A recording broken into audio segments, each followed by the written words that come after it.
form a distant world beyond our current location in-game, seeing into the distance whilst maintaining performance.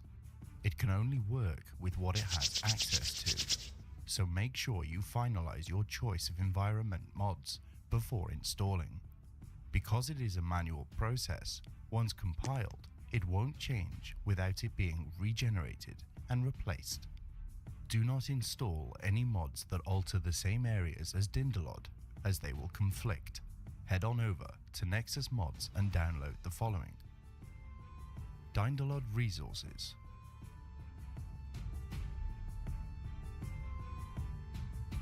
Dindalod 3. This will be downloaded manually. So it looks like you have to install this after. We're going to use our friend ChatGPT for this, and we're going to basically say when installing Dindalod for Skyrim, at what point in the installation order referring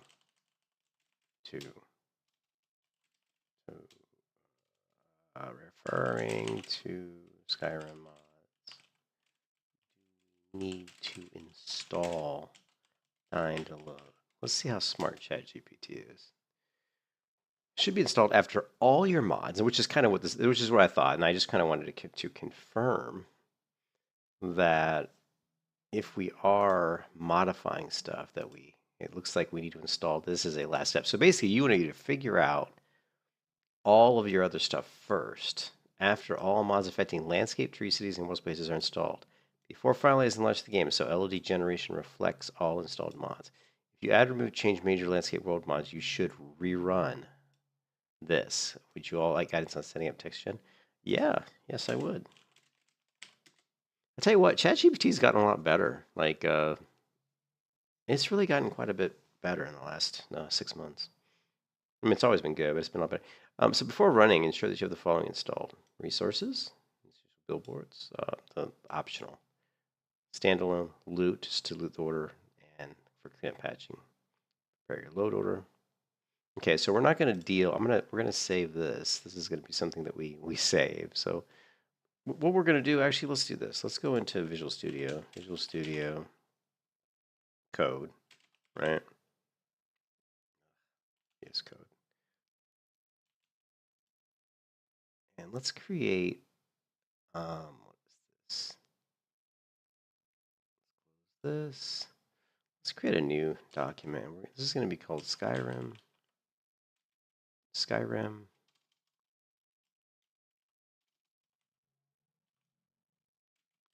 Modding Manifesto. And we're just going to say installation tips and links, right?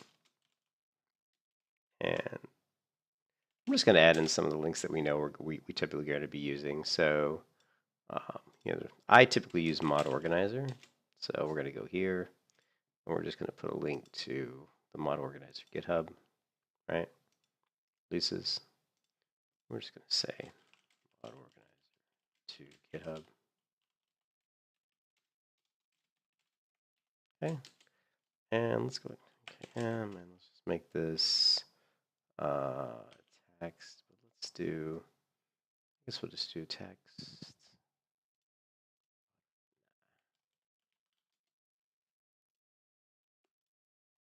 Cool. Even in text, it handles links. Perfect. So we know we got Mod Organizer, right? We're also pretty much you're going to need the ENB, right, for Skyrim SE. Let's go ahead and grab the link for ENB, right?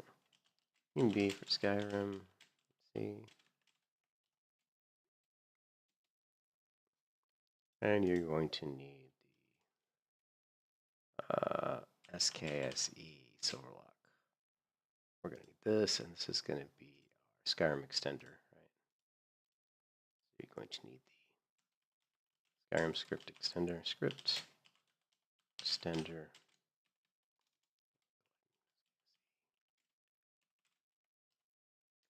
So we're just creating a kind of like a little bit of a cheat sheet, so that every time we go in and we redo like an install of Skyrim for modding, we can just kind of have a little bit of a reminder here if we want to remember anything. Installation.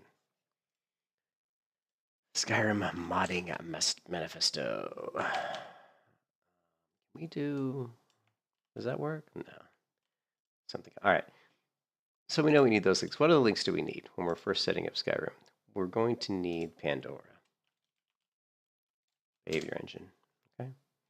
And we're going to go here. And we're going to go boom.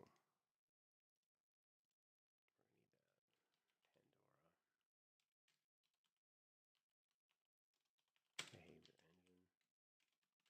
This is going to be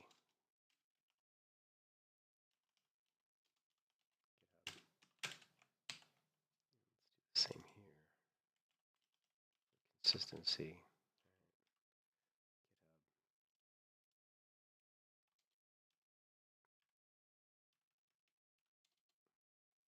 And then that's the main, some of the core pieces. Then we're going to need the, I'm going to actually create this link.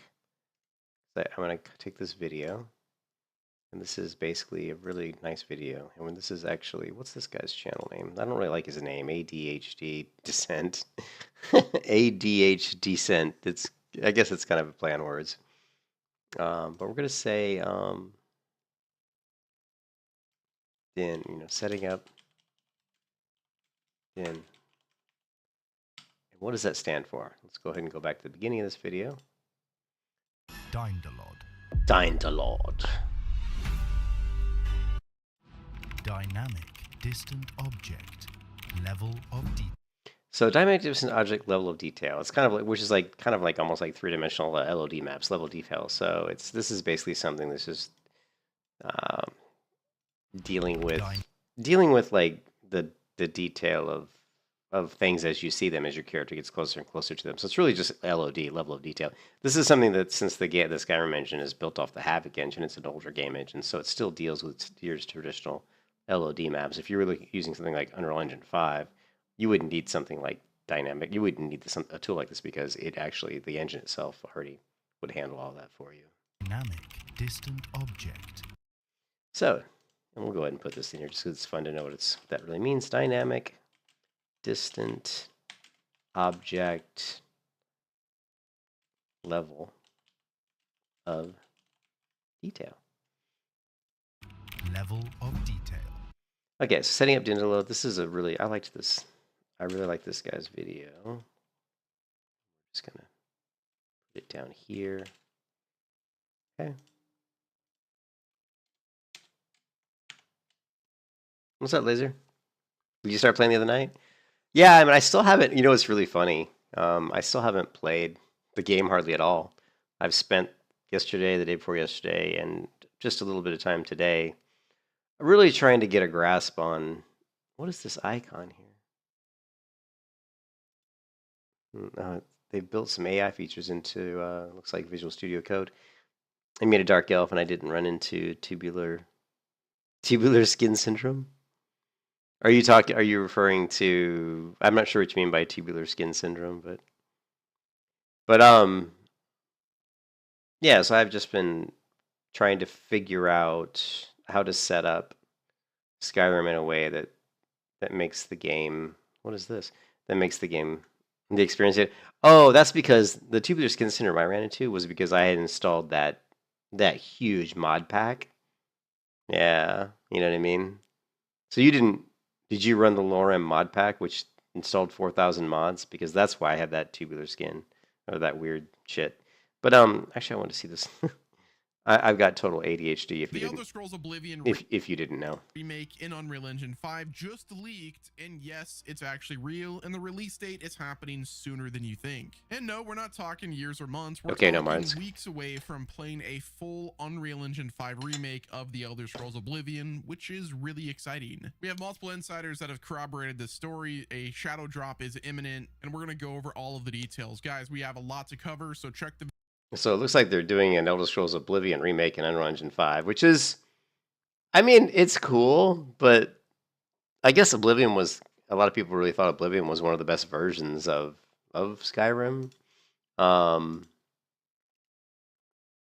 You know what, or the best version of the Elder Scrolls? What Elder Scrolls game was the best? I don't know. Here, let's do it according to Metacritic. Let's see what this says. Okay, this is like 20 different. I didn't know there were so many different Elder Scrolls games. Holy crap! Like Elder Scrolls Online it comes in all the way at level at 13. Hey, what's up, Vols?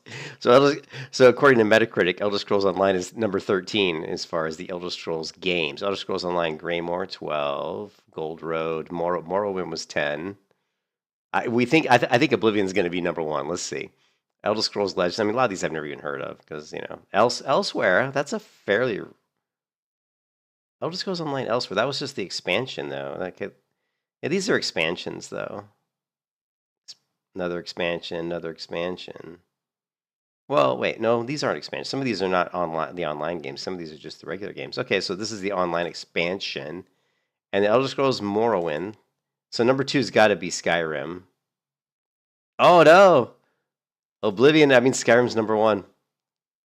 Okay, according to Metacritic, Skyrim is the best version of Elder Scrolls, but number 2 is Oblivion. So apparently, they're going to be releasing very soon an Elder Scrolls Oblivion remake in Unreal Engine 5. So it should be interesting. So back to what I'm working on.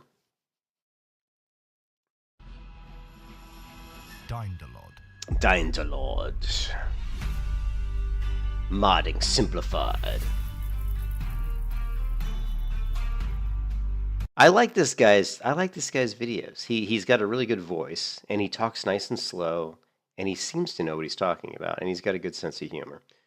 So he's got this video here. I had tried to set up Dindalord. I didn't even know what it was, but I saw that a lot of the animation stuff I was trying to mod in Skyrim required this Dindalord, but I didn't really understand what Dindalord was. And if you are new to modding Skyrim and you go to the Nexus page, right? The problem is it can be so incredibly overwhelming, right? Like if you go here and you do something like, Dindalord, right? Dindalord. I mean, you're going to come up with so much stuff. And so one thing I've learned is just sort by, downloads. It's probably going to get you close to what you're really looking for, right? So Dindalord Alpha, right? And then you're like, okay, well, I need Dindalord Alpha probably, right? Well, what is Dindalord? And then if you go to the description, a lot of times the description doesn't have a lot, but a lot of times it has almost too much. So here you can go through the description. And if you're doing something with Elder Scrolls modding, with Skyrim modding, you're best served to really read the description. Because a lot of times the description will say stuff like, oh, you don't need this if you're doing this, or if you're going to install this, you need this. It's got kind of like things really important stuff. So don't skip the description, man. If you're really serious about getting your Skyrim modded game working correctly, you don't want to skip the description. Your download of the links, games, changelog, website. They even have, they have a website and stuff. But anyways, I'm not worrying too much about Dindalord right now because the one thing that he says in the video is that really Dindalord is this dynamic level of display, which is basically just LOD maps. It's just a way to render, but it has to compile stuff. So it's compiling. It's basically taking the textures. Like if you go and you install like a texture pack for trees in Skyrim, Dindalord, if I understand it correctly, and I'm just guessing because I haven't really read it up, it's probably going to take those textures and it's going to create various versions probably of those trees. So, if you're up really close, it's going to give you the highest detail version. If you're not up really close, you're really far away, it's going to give you a lower quality version of that texture map. So it's doing that. So you can't, so when you install this and set it up, you want to install it at last. You want to set it up after you've already installed all your other add-ons with your textures, because obviously it can't create the texture maps it needs if they haven't been installed yet. So, and also if you install new texture mods, then you're going to have to probably do some sort of a process of rerunning. And that's why I actually asked ChatGPT when installing Dindalord for Skyrim at one point in the installation order referring to Skyrim mods, do we need to install Dindalord? And ChatGPT was smart enough to tell me basically the same thing this guy was telling me, which is basically when installing, you should install it after all your mods after all your mods that add or change world spaces, landscapes, and objects such as trees, buildings, and structures, but before running the game. the general mod installation order looks like, and then it kind of, so ChatGPT was actually fairly smart. Not always, but this in this instance, it was pretty accurate. So I'm creating a little document here called the SKYRIM Modding Manifesto.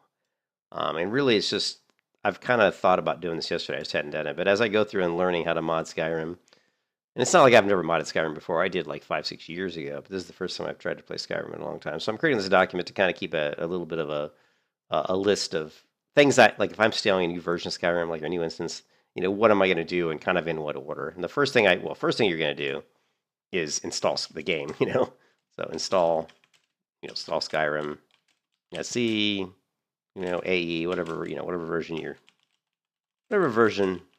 you want to use. That's the first thing you have to do. And then for me, after that, I install the mod organizer, and then I start doing the basic stuff like install the ENV, and then install the script, the SKSE, the script extender. These things pretty much you're always going to be using. And then for me, I actually am starting to use the Pandora behavior engine. And if you go back, do I have a video on that?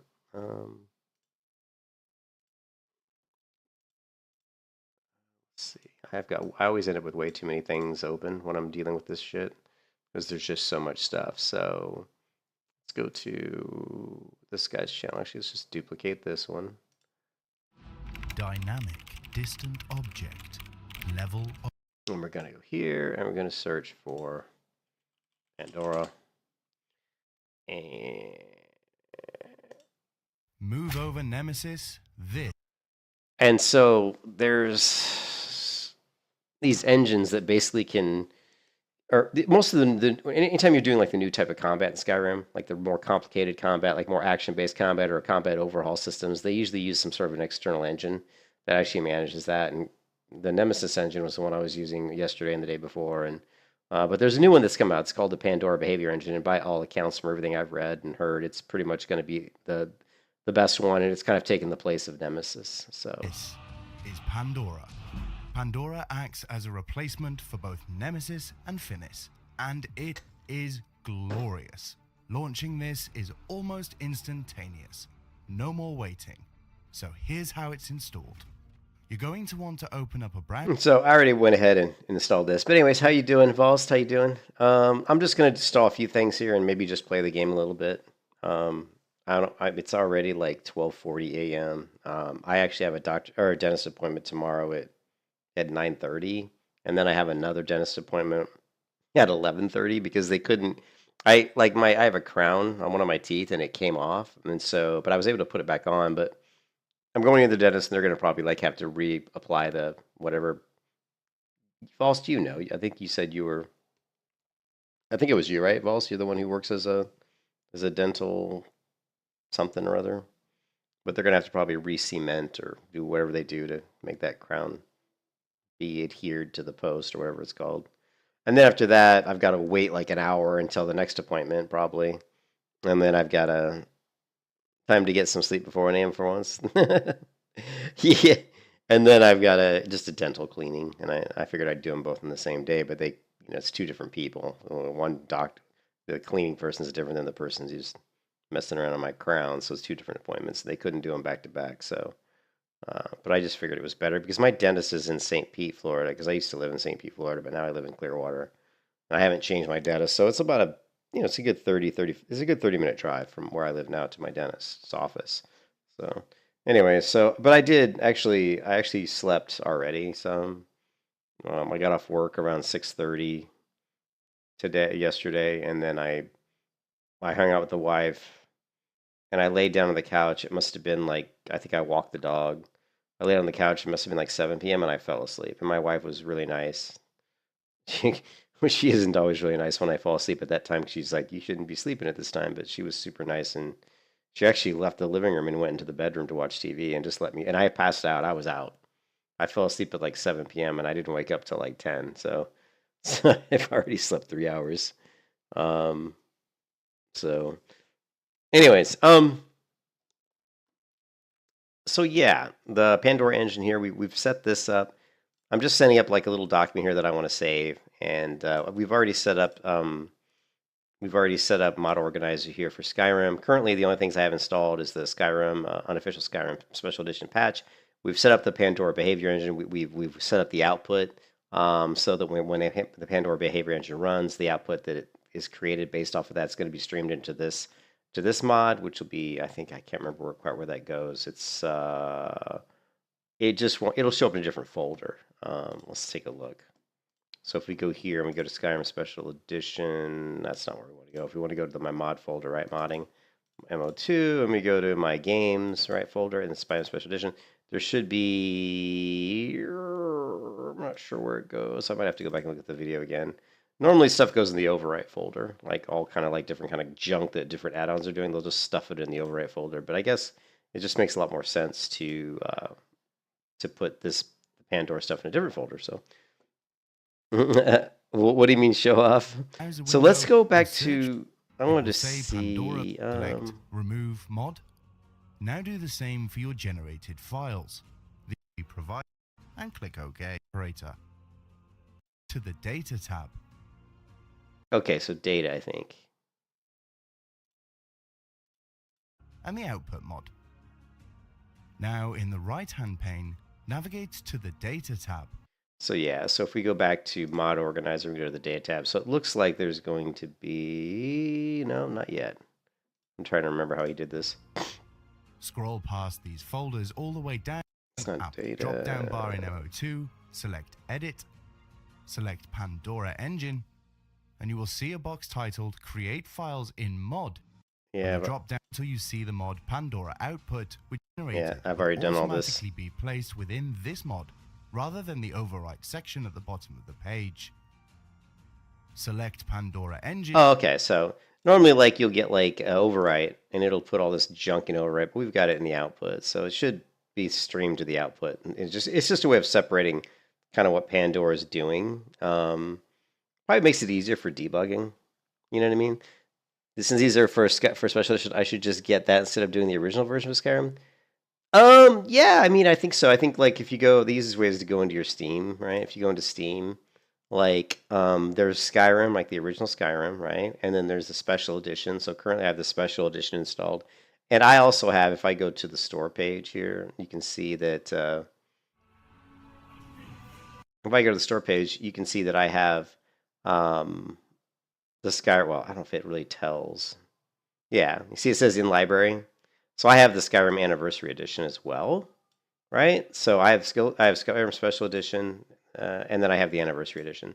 So if you go back to library and you look at my installed version, if you scroll down, you can see these are the two things installed, right? There's Skyrim base game and then the Skyrim Special Edition, or sorry, Anniversary Edition.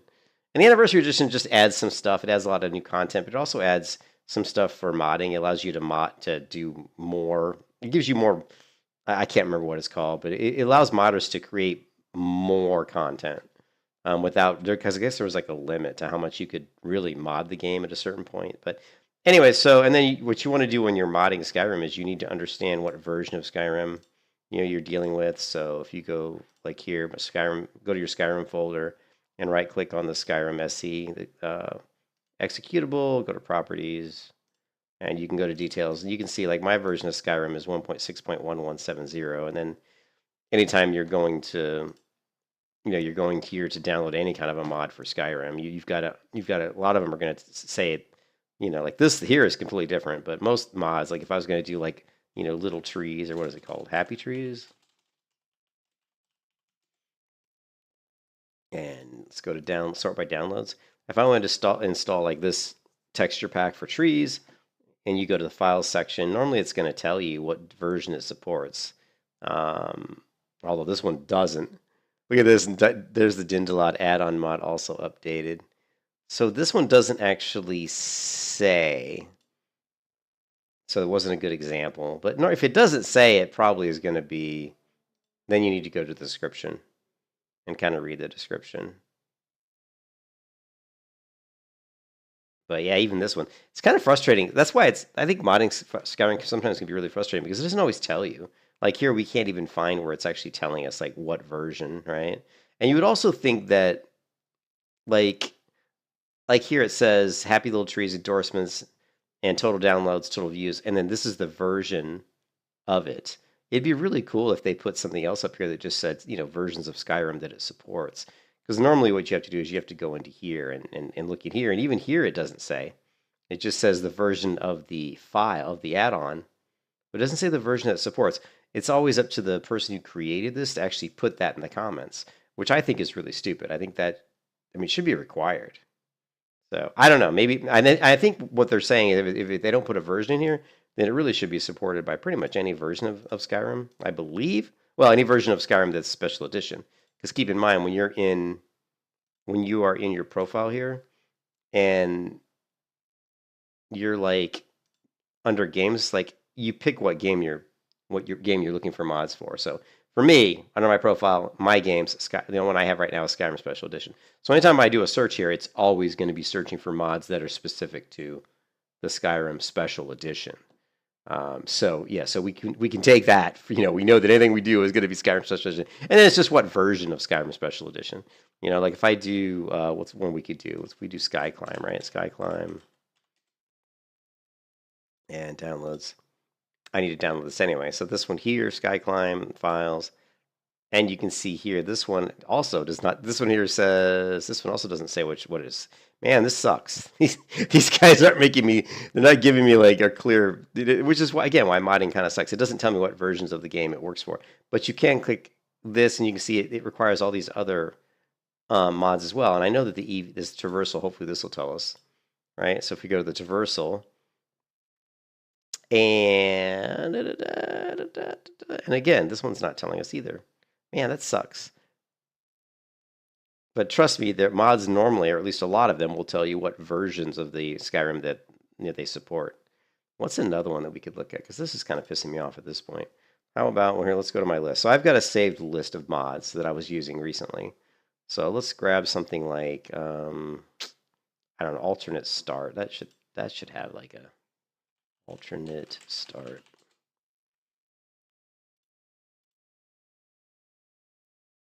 Yeah. Files. And this one also doesn't say. I guess we're just going to assume that if it doesn't say it supports all versions of Special Edition, because we know that we are only looking for mods for Special Edition. I know for a fact that this one, Alternate Live Another Life, works with my version of Skyrim. But yeah, it is frustrating that they don't always say.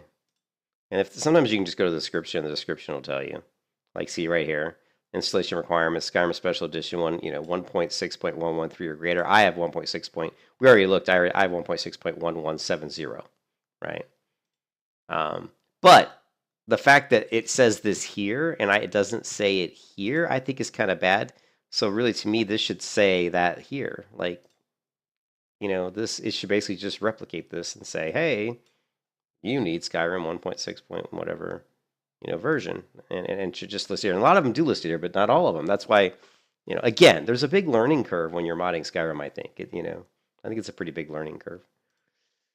Anyway, so back to where we're at. Currently, all we've done is installed Skyrim. We've installed the unofficial patch. We've installed the Pandora behavior engine. Let's go ahead and set up. Let's set up some of the stuff that we know that we need that's not going to break anything, right? So these are all the add-ons I did. So I'm just looking things that I know we're probably going to need. We're definitely going to need the open animation replacer. And yeah, that's something we're definitely going to need. And we're going to need the traversal. We're going to need this. I know the Start Another Life because I like this one. So let's download this guy. And that'll just go ahead and download into my thing here. And we can also go in to see, we still have these things in here, even though they're already installed, which is kind of nice because if it keeps them, the thing that I found is if it keeps them here, but some people will go into the settings and you'll say like general, you'll say hide downloads after installation here. And then every time you install an add-on, it disappears out of your downloads list. Which is good, but then if you want to reinstall it, I don't know how to get it back in the list. Even though you've already got it, I don't know how to get it to show back up again. Like if you go back into the settings and uncheck that checkbox, they don't show up. And so what I've had to do is just download it again, and it'll put like it'll say, hey, you already have this. When we download it again, and I'll say, yeah, and then it'll show up again and I can install it, which is a really bad way to do it. So for now, I'm actually going to leave this the way it is, and because I don't know how to get these to show back up if I've already installed them. And now you can see status installed. So we can go ahead and add the other nut. I think this one, we'll just leave it there for now. Let's set up SkyClimb. We know we're going to need these other things. And files. And this one, Nemesis is no longer required, which is cool. I'm not using the Nemesis engine. Open Animation Replacer is required. And so we're going to need that. Let's go here. And you can see that this one here supports my version, which is, see, here's an example of one that does tell you exactly what you need, which is great. This one we know we're good. So, and we also need this, which we don't have. We also need this, which we don't have. And we need this file here, which is the all-in-one 1.6x. So we need this guy. Powerhouse of tweaks. And this one supports 4.0 and higher, which is what I need. Download that. Okay, we don't need this. Don't need this. It's already downloading these guys, right? Powerhouse all-in-one.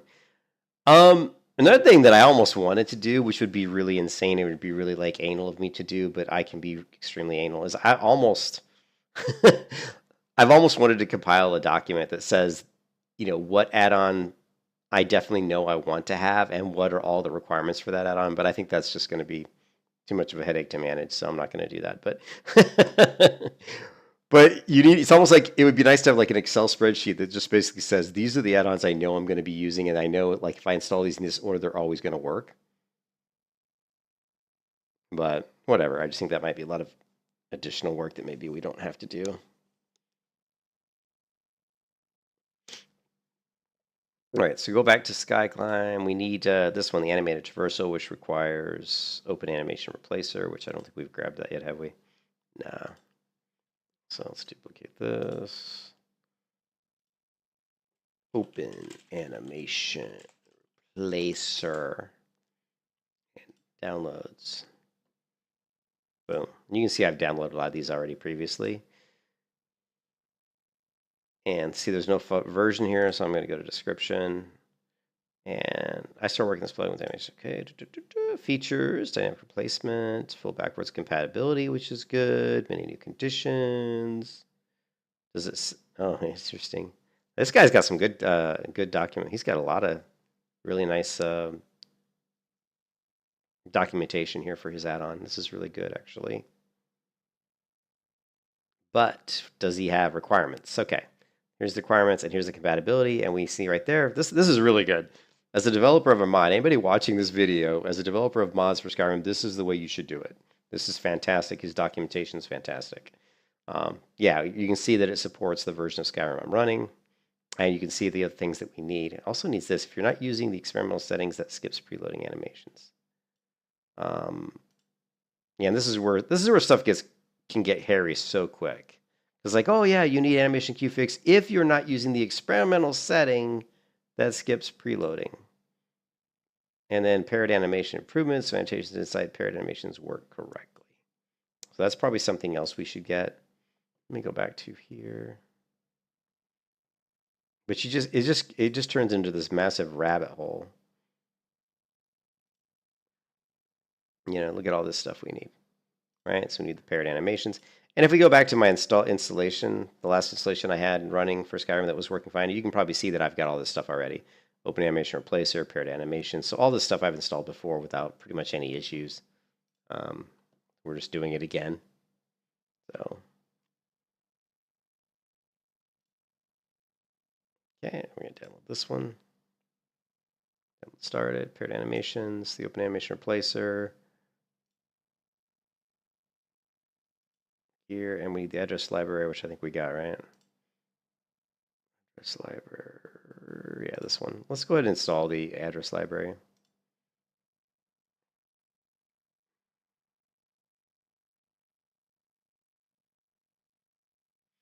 Next category, do you wish to proceed without setting? Yes, proceed.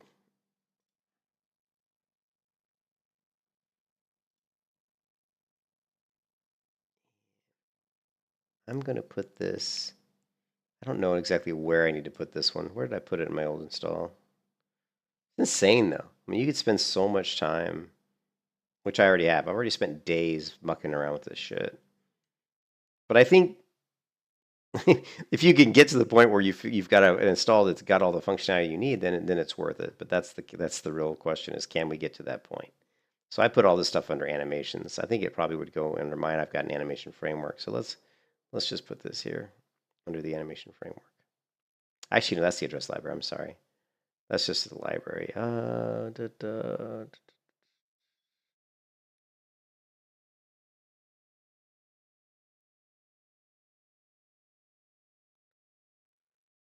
It's more like utilities.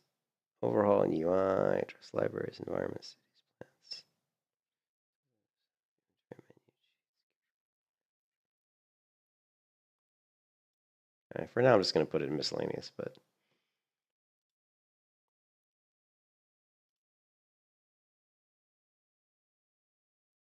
okay. Did we get the animation motion revolution yet? We downloaded this one already, right? Address library, animation queue fix. I'm probably going to download this one already. Oh, no, we didn't.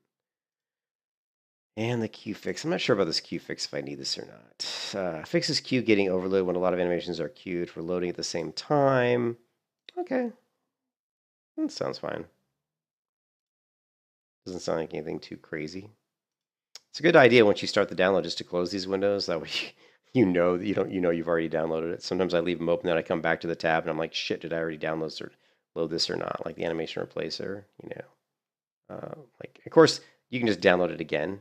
Like here we can download again, and it'll probably just pop up and say, hey, you've already downloaded. Do you want to see it? And you just say no. You don't want to download it again. So we got the address, animation QX, we got paired animation improvements. Did we get that one yet? Paired animation, we did. Paired animation improvements. And script we got. So all this is done. All right, so let's go ahead and install this one.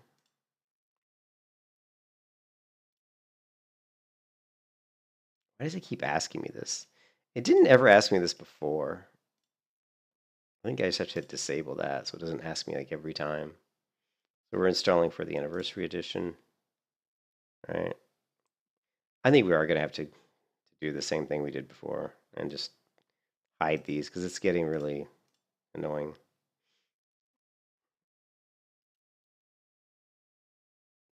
Hide this one. Hide. I wonder if there's an option here to show. See, so you can hide stuff here, but where's the option to like show? Oh, here we go. Here it is. Oh, here you go. So that we solved our issue. I always wondered how I could do that. I'm gonna hide this one, and we're gonna hide this one, and now we're gonna install this one, and now this should disappear. We'll do the open animation replacer. Require the animation fix paired. Okay, cool. Let's close this. We already got that. Powerhouse. Got all the Powerhouse tweaks. Did we get the Powerhouse tweaks? So many things to install. I don't think we did get the tweaks. Back here. We're gonna need the tweaks. Files. Download. Okay, no, we already got it. Fix. Replacer install. And what was the animation fix off for? Oh, the papyrus. We didn't get the papyrus extender.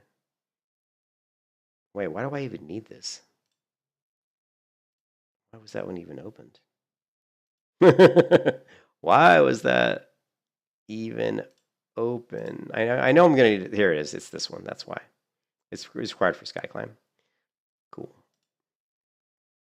All right, so let's install the papyrus, whatever it is, papyrus, whatever. And then we're going to install the animation QFix. And finally, we're going to go down and install probably SkyClimb. We're still going to need the fix for SkyClimb as well, so we'll download that. This one doesn't work with my version of Skyrim, but we still need it.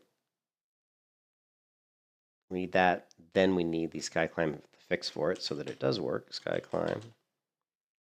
And this one. Fix for my specific version. This. And let's go to climb. Install. And we're going to install the fix. So normally I wouldn't, and we're going to install the alternate start. Normally I wouldn't recommend installing so many mods before testing the game. But since I've pretty much done this like 10 times now, I kind of know which ones I need.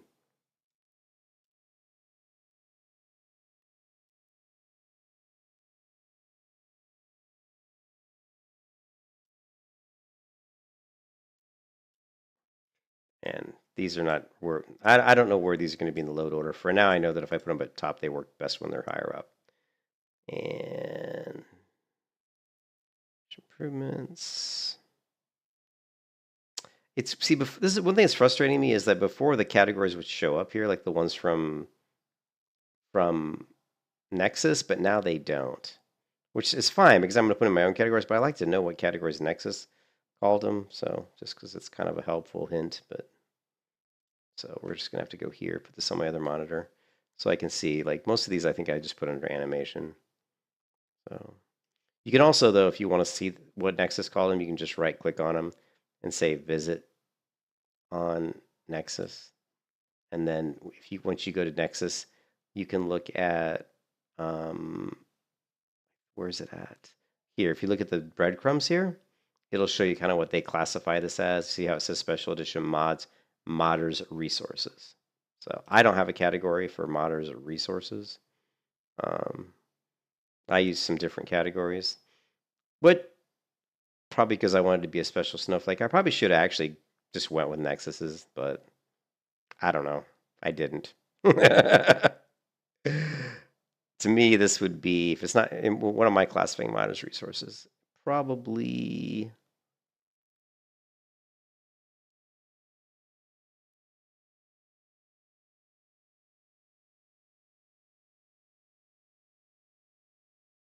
for now, we're just going to put it under miscellaneous, I guess. I may have to create a different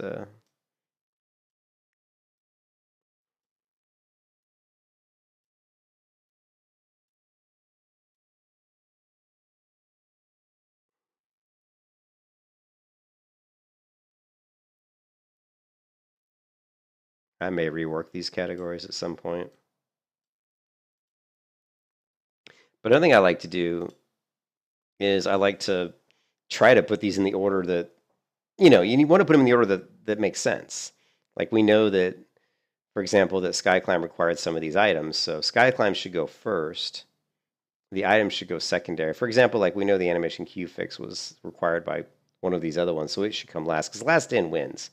So like if we're going to install SkyClimb and then if we're going to patch it, that's got to come after the installation. If I put this in front, that wouldn't be good. That's why it's red. So and luckily Mod Manager's pretty smart. It can kind of tell us, but like address library is needed for a lot of these other things, so that's got to be first. And then we've got the tweaks, paired animation improvements. Yeah, these I would like to put in the right order. So let's go back to SkyClimb.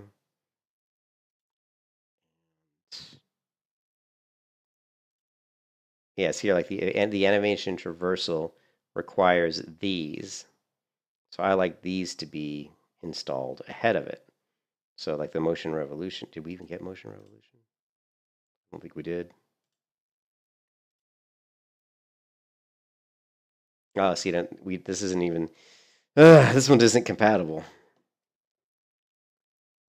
But I know I probably got it working, so let's take a look. Yeah, so I definitely had it working at one point, which means there's probably a patched file. So now we got to Google it. You can see I've already Googled it before. So what we need is a working version of this.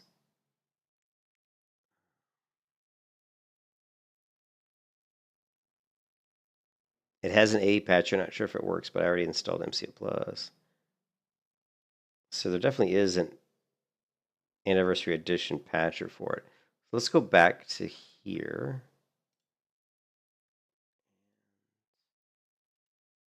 You can see this just becomes like such a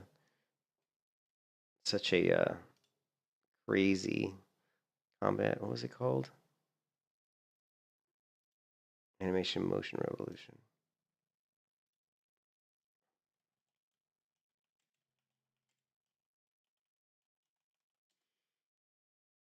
Yeah, but see, I don't see a patch for it.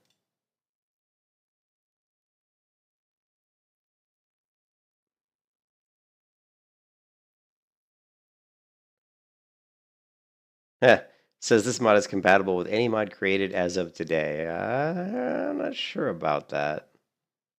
I'm not so sure about that. Because this is old. There's got to be a patch.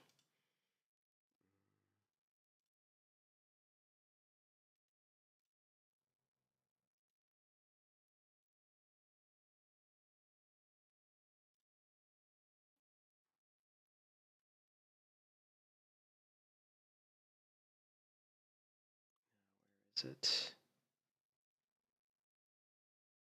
I got it working, so obviously I must have found a patch.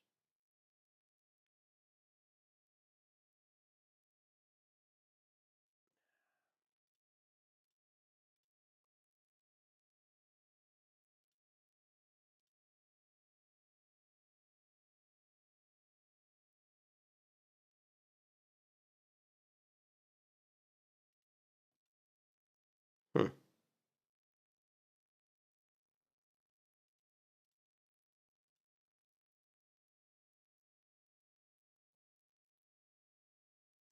Shit. I was hoping I wouldn't run into some that I had fixed and forgot how I fixed them, but it looks like I just did. Because I know I've got this to work, but now I don't remember how I got it to work. It's possible it just works, and then maybe one of the maybe like these other like this patch maybe something else fixes it, but I'm not sure. Let me look at this one again. Okay, open animation placer is required.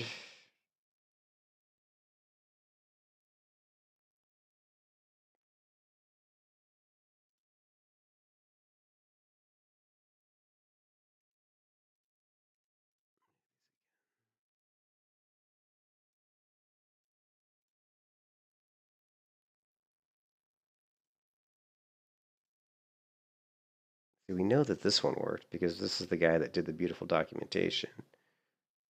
So we know this one works.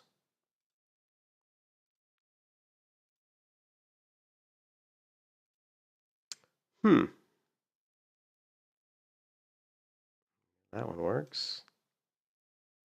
That one works. Good.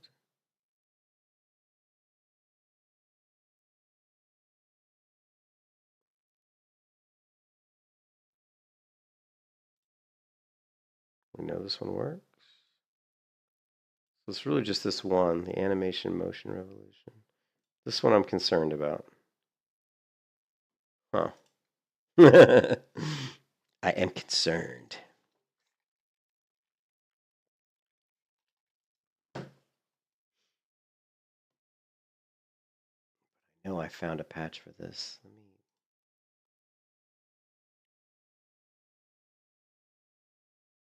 See, this is he's talking about Scar though. That's not what we want.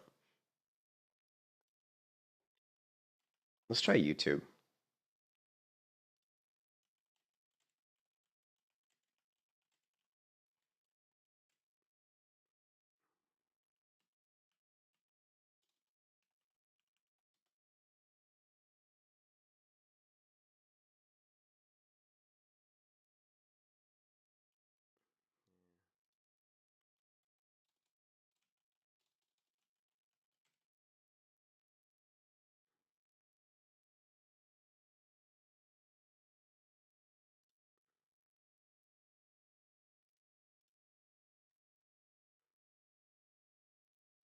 I obviously searched this before.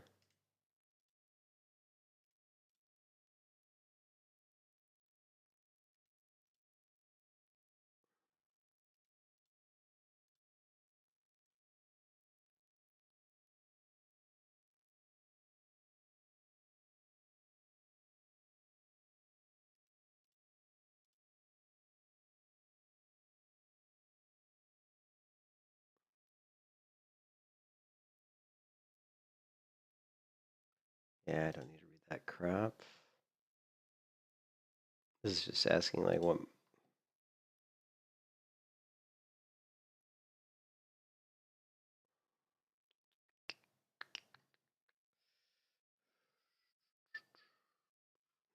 This isn't what I want.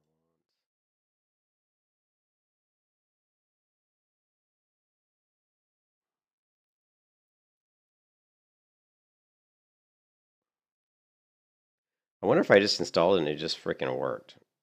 Because I'm not seeing anything. Let's give it a go. Let's just install it. Did we install it already? Animation. Didn't.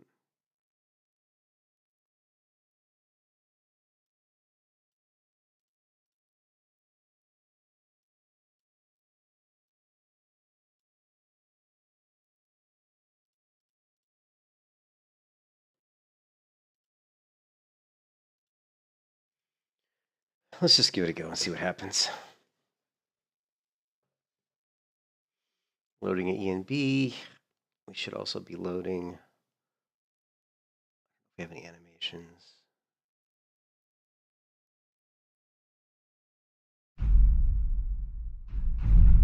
Okay, the open animation replacer did load. That's fine.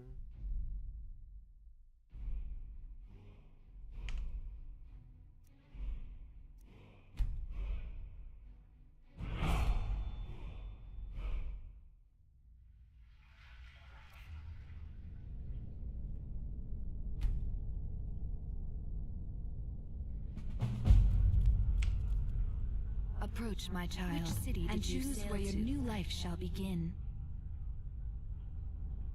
A life filled with opportunity awaits you, traveler. Okay, let's see.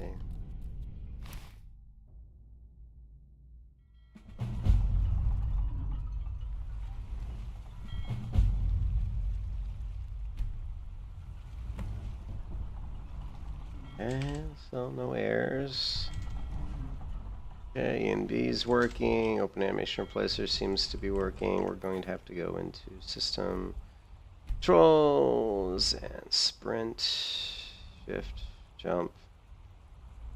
That looks fine. Okay.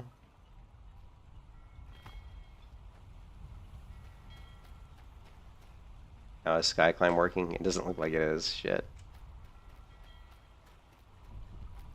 Oh my god, SKYRIM is not working. this add-on is always like such a pain to get working. So I think I'm just missing, hopefully I'm just missing like one. Let's go back to SKYRIM.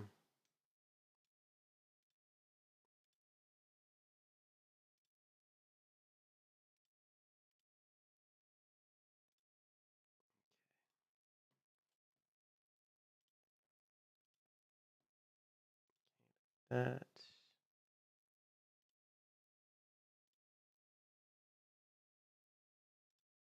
So what are we missing?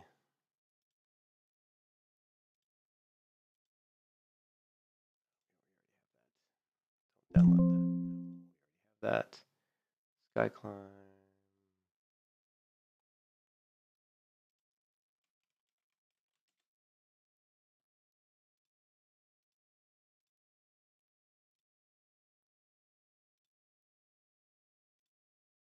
Okay, so we need the traversal. Animation motion revolution and open animation replacer.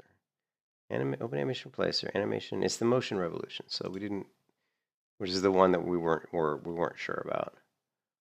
Huh. All right, well, I'm going to download this one.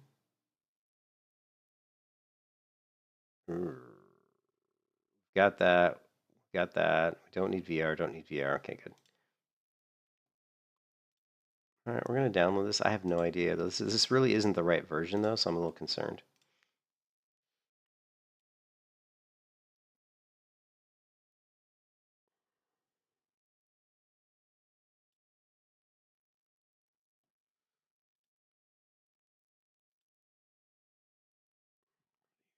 Traversal.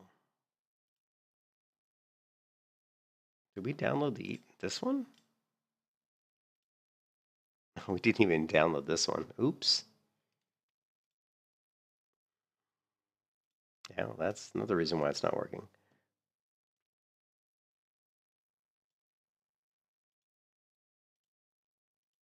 All right.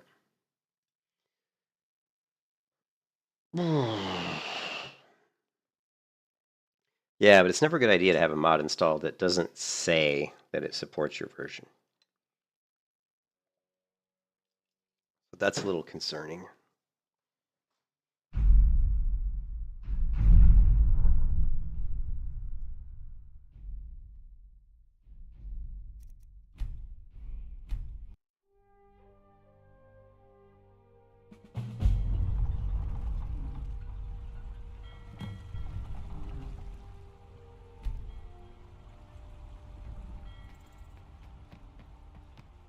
Yeah, we're gonna...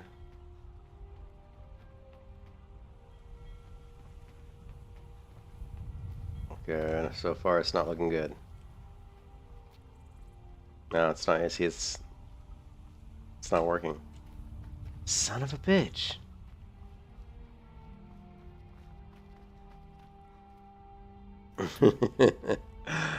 All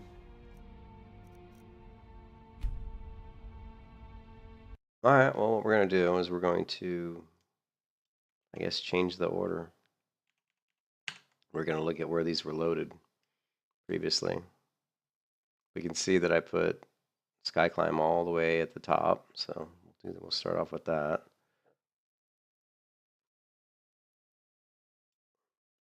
Just kind of makes no sense that they would be all the way at the top, but whatever. And animation replacer.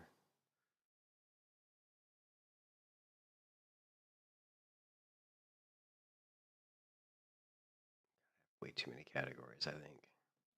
I think I'm going to clean these up. There's just so many. Where did I put alternate start?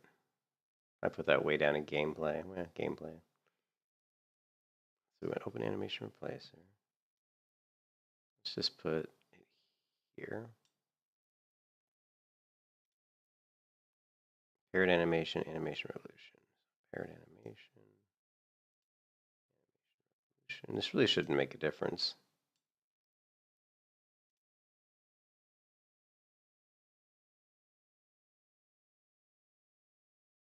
Oh, you know what? Oh, no, we did. We installed it. EV animation. There it is. That's it. And then this animation queue fix, which doesn't look like I installed that the last time. Yeah, I don't see it unless I put it up under bug fixes. Yeah, I did. So that was way up top.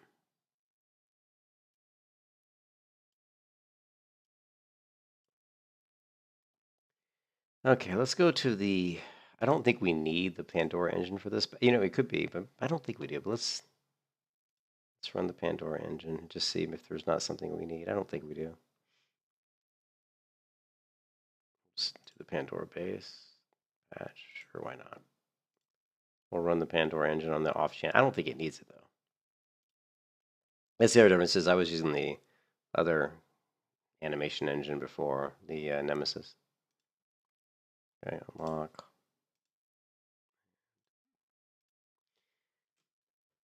Yeah, it's always, the SkyClimb's always been a funny one. It took me one time, the first time I tried to do SkyClimb, I couldn't get it to work. I mean, I literally, the only reason it works is I just dragged him up to the top of the load order and it just worked, which makes no sense. It just really doesn't make any sense why it would work up there, but it did. And I was like, okay.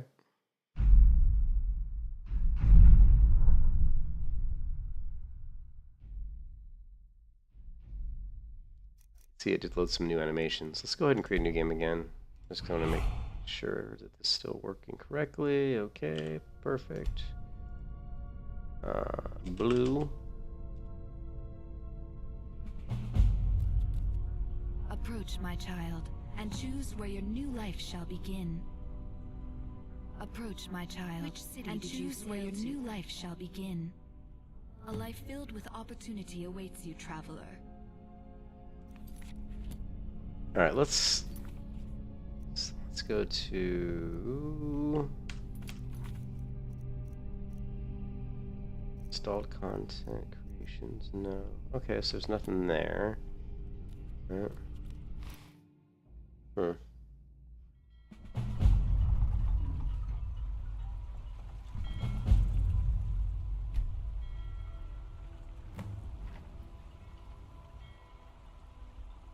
Yeah, see, it's not working.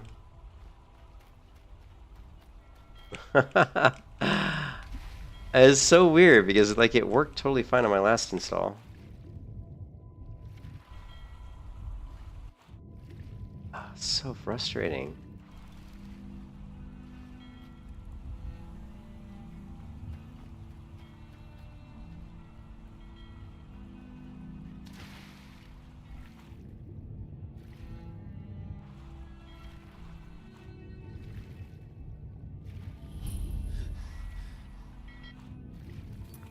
Very frustrating because this I didn't have any problem getting this to work last time. I had no issues, which makes me really not sure. Well, I guess we can install. Is there any other fixes that we haven't installed? We haven't installed some of these engine fixes and display tweaks and SSD display seeks power through tweaks. It's possible. It's maybe something like that. I don't know. We'll try installing some of these other things, but I'm a little concerned that this is just that maybe that one particular mod is this one here is not working correctly.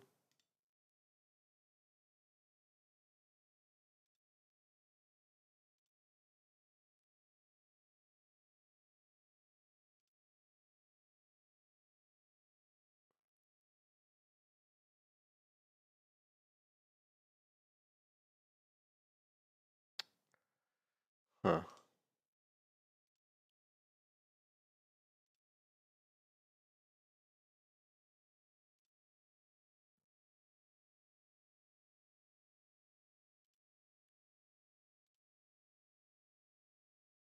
Oh, maybe I found it in here.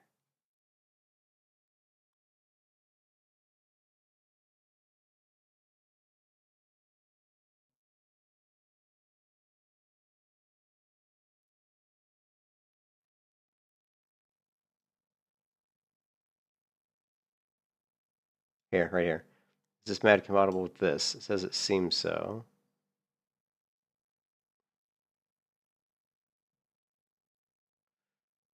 When I attack with kings and I also started new Skyrim with the latest stress library, and it runs without issues. You'll need to look somewhere else. Okay, so this guy says it does work with this. Okay, so I'm going to guess that it just works, and then something else I'm doing is not correct. Let's close this down.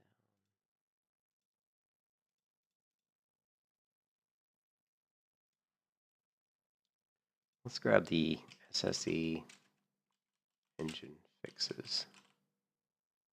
This one.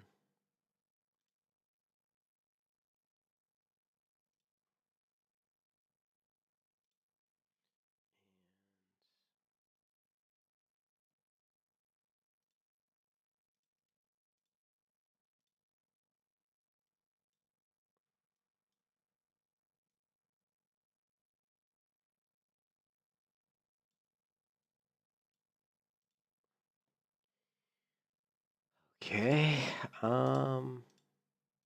Right now we're just shooting in the dark because I don't know why it's not working.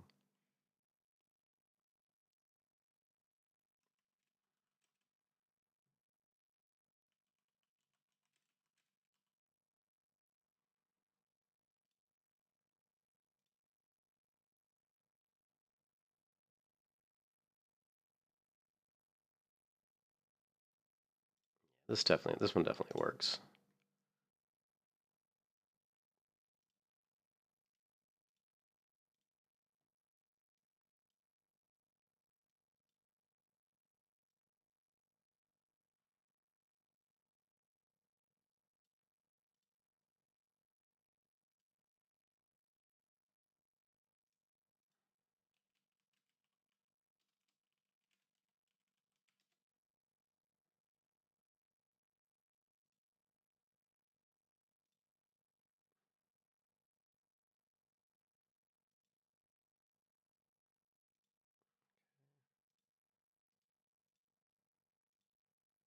So the other thing we can do is try, because the one time that this add-on didn't work, it just came down to moving it around. So I don't know. Do we have the powerhouse tweaks? Yeah, it's right here. Power of 3 tweaks. This was also higher up. I don't know if it makes a difference, but this was actually right here. Let's try loading the game without SkyClimb, and then we'll try loading it again with SkyClimb. Okay, so it is saying one of our DLLs is engine fixes. Could not load plugin. Plugin needs to be updated. Engines. Interesting. Okay. Exit game, yes. So this one says it's out of date, which is weird.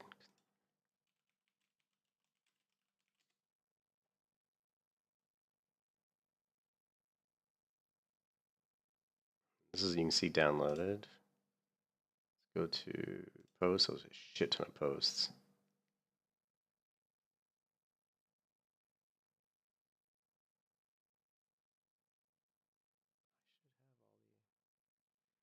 Huh.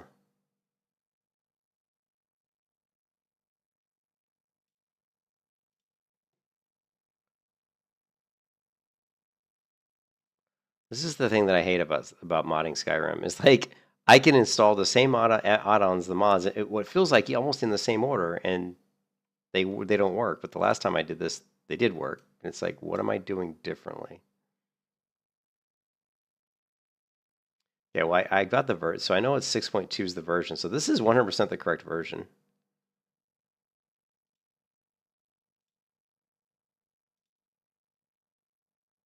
Installed version is newer than the newest version. Next seems to be older. Well, this could be their meaning. Yeah, this looks just like it did in my last install. In my last install, I had no issues. Huh. I don't... What's this error again?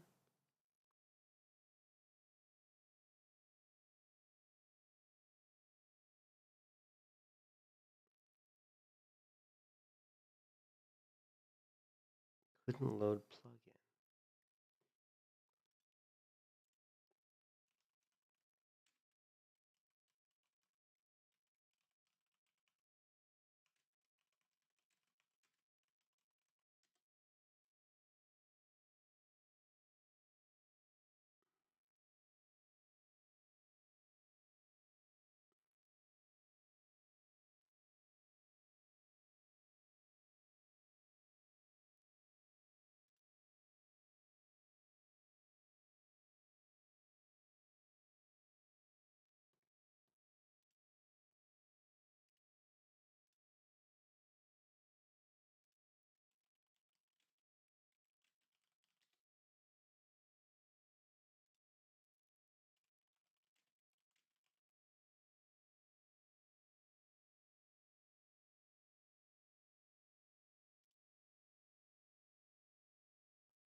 I'm gonna uninstall this one.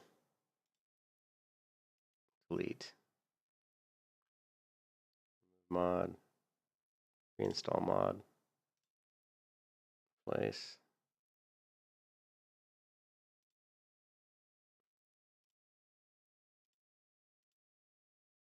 Never done that before where I just say reinstall.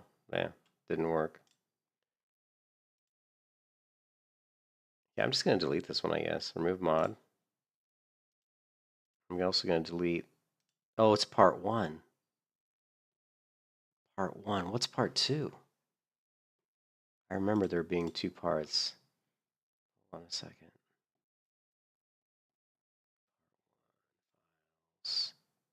Oh, that's what it is. I think you need this one, I think. Yeah, I remember now. You actually have to do this manually. Yeah. This is why it's not working. So, and then you go here, and then I think you have to take these files and copy these, and I believe just put them into your folder here. And then close this. See, this is the kind of shit. Actually, and this is something we need to add to my Visual Studio document, right? And then we're going to download the interfaces again because I think actually no, we don't need to download. Yeah, I don't think I removed them, did I? Okay, so now we're going to install this one. Install. Now it should work because we added those DLLs.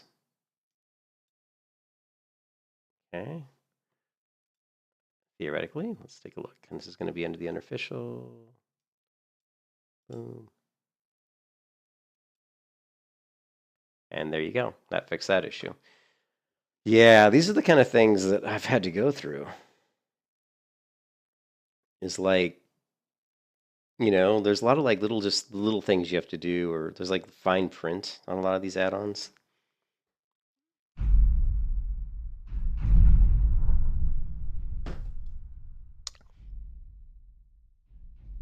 Okay, so let's quit this.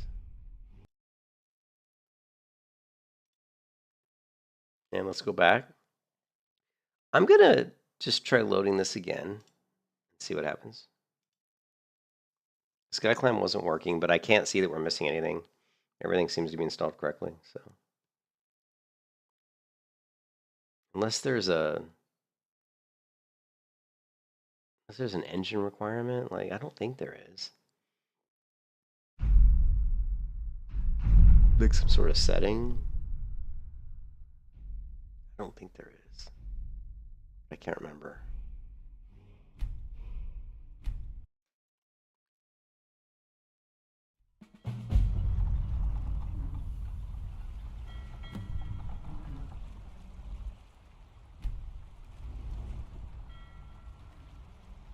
Oh, and it works.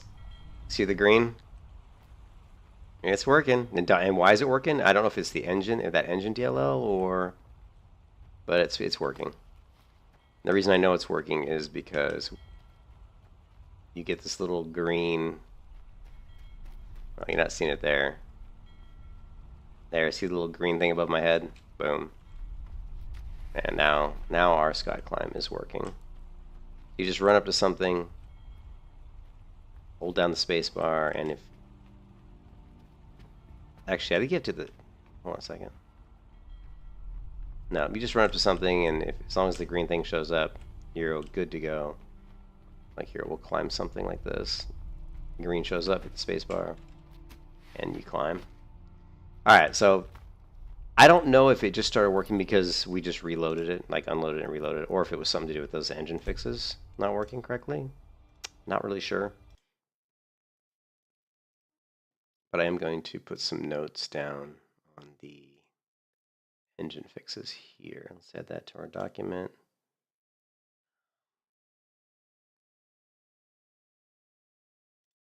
Just going to put a section for mod notes to remember.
All right.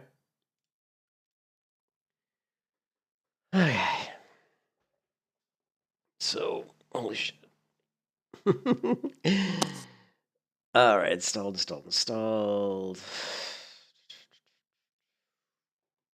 Okay, so what do we want to add now?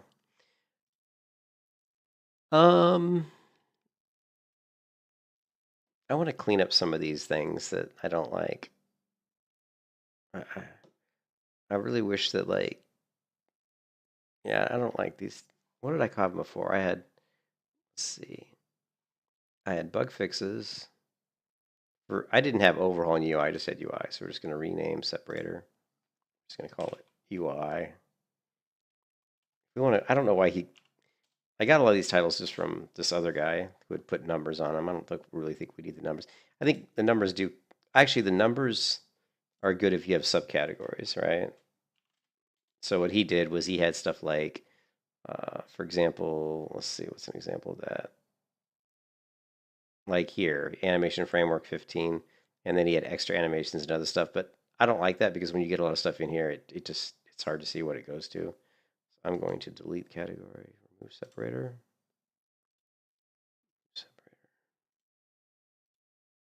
Armor and clothing, crafting, miscellaneous, weapons. And under that, I had animation and combat, animation framework.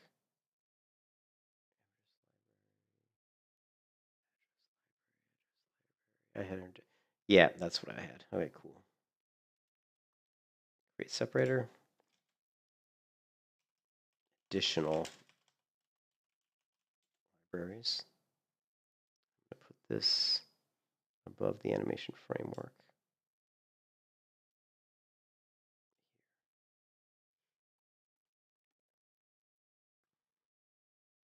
I think the numbering is kind of good. So we're going to call this one. I'm going to rename this separator. Actually, no, we'll leave it alone for now.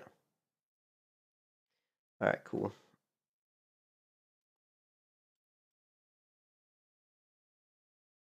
I'm just going to add on some stuff that I think we need. The static mesh improvement mod. I'm pretty sure we're going to need that. So let's do.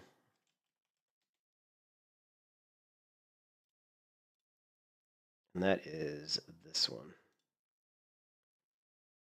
This one's used by a lot of stuff. So static mesh, all meshes optimized to work, uses Vortex Microorganizer 2. And farming creation club patch. This is a small patch. So this one we need. Cool. And this is a big one. This is a big one. This replaces a lot of meshes in the game with better quality, I think. I mean, you can see it's like, how big is it? It's pretty big.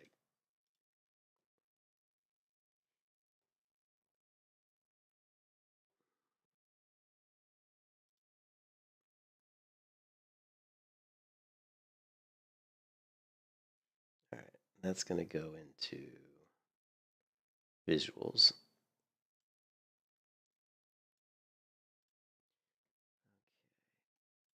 What else?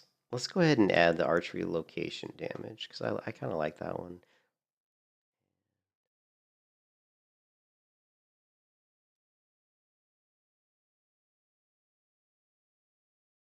There was the Did I get the Skyrim I did. No, I did. CPU performance. Okay, we got that one. I want to go through here and see some of the ones that are smaller ones that I liked. Let's take a look.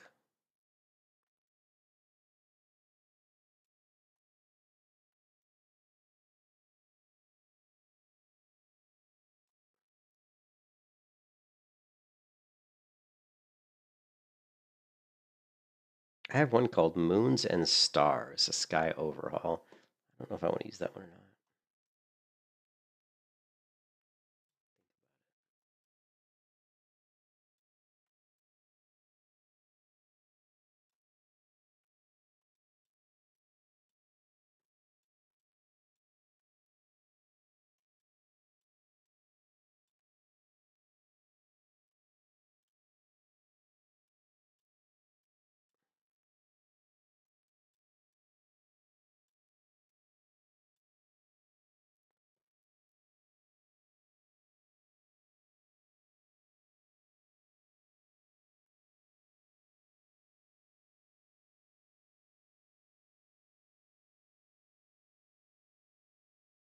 There was one called Smooth Camera. Smooth Cam.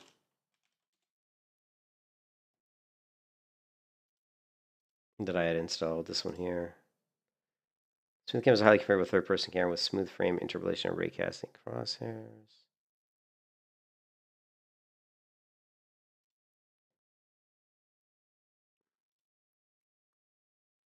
Got all that. Let's go ahead and grab Smooth Cam. It gives us some options for changing the position of the camera too, so it's pretty cool. I think it's something that's useful. And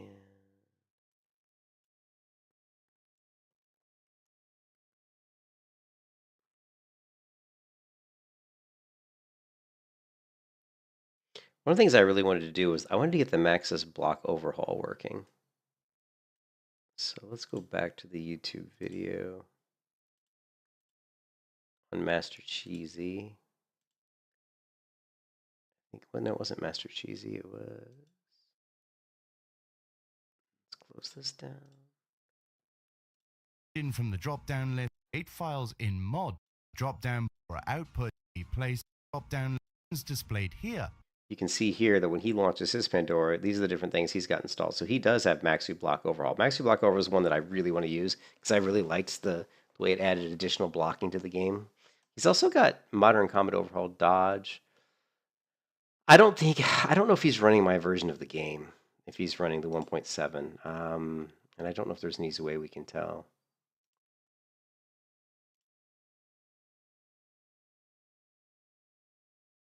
It is from the complete guide.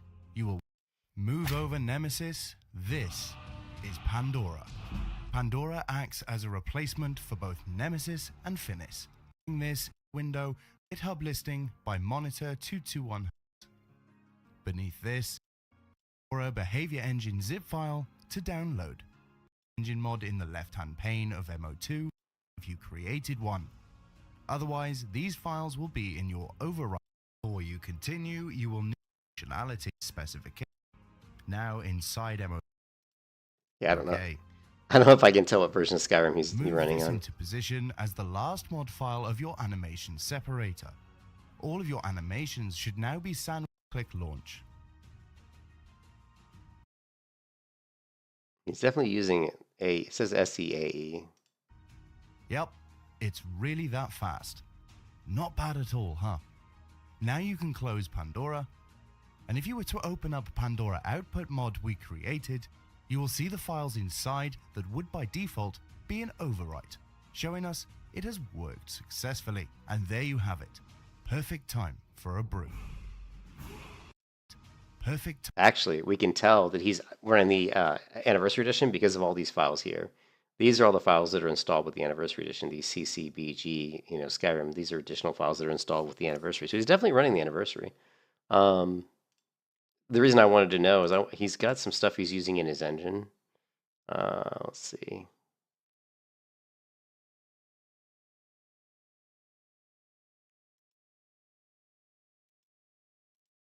Where does he launch it? Here. You can see in his animation, in his engine, he's got Attack Modern Combat Overhaul by Distlar and Maxis Block Overhaul. He's also got the Payload Interpreter, which requires the D-Try. I had some troubles getting D-Try working correctly. So he's also got True Directional Movement Head Tracking, 360 horse. This one I actually got to work pretty good. He's not turning it on, though. I noticed he wasn't checking it. Installed at this stage in your build. Select them if they appear. So he only selected these, and he's using SCAR though, which with Maxu. So let's take a look at SCAR. If that would be something we need for the Maxu blocking. SCAR. Downloads. I don't see it. SCAR. Let's actually go to his YouTube channel. And what we're going to do. Move over. We're going to go to ADH Descent, and we're going to go here, and we're going to do a search for SCAR. Use Skyrim mods must avoid. No, it's gonna no, so I don't see anything, and then we're going to go for Skyrim SCAR mod. See if SCAR so it actually works. Let's take a look.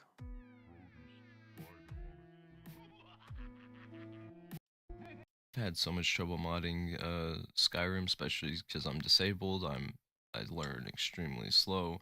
So if you're having the same problems as I am, you getting Scar to work with the Anniversary Edition, here's what you need to do. So first, you need to open the folder that has Scar AE support. So do this, open and explore. Go to SKSE, plugins, copy Scar. Now go into your Skyrim, this other one, open and explore, SKSE, plugins, and then paste it and overwrite this one. Oh yeah, you need to install both versions of the address library for SKSE. So right here I have the regular one. Mm-hmm.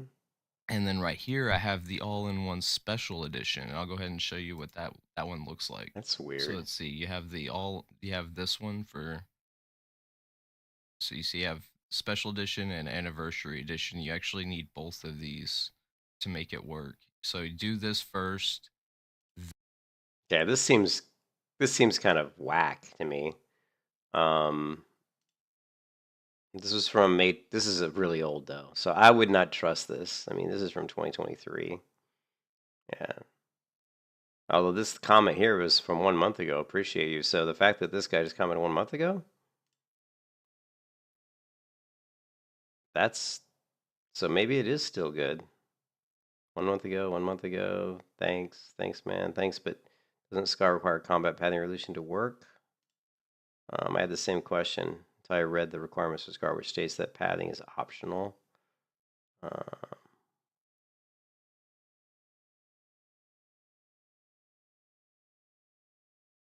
Interesting. So a lot of people here are responding that you're my hero. If you like puzzle riddles and cinema, check my evolving Argon.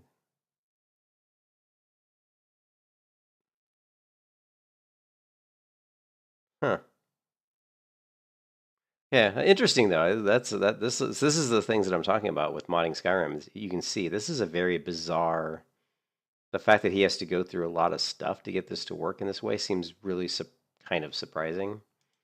I would like to do more searching on Scar before I trust that that's the optimal way to do that. Skyrim, Scar mod setup.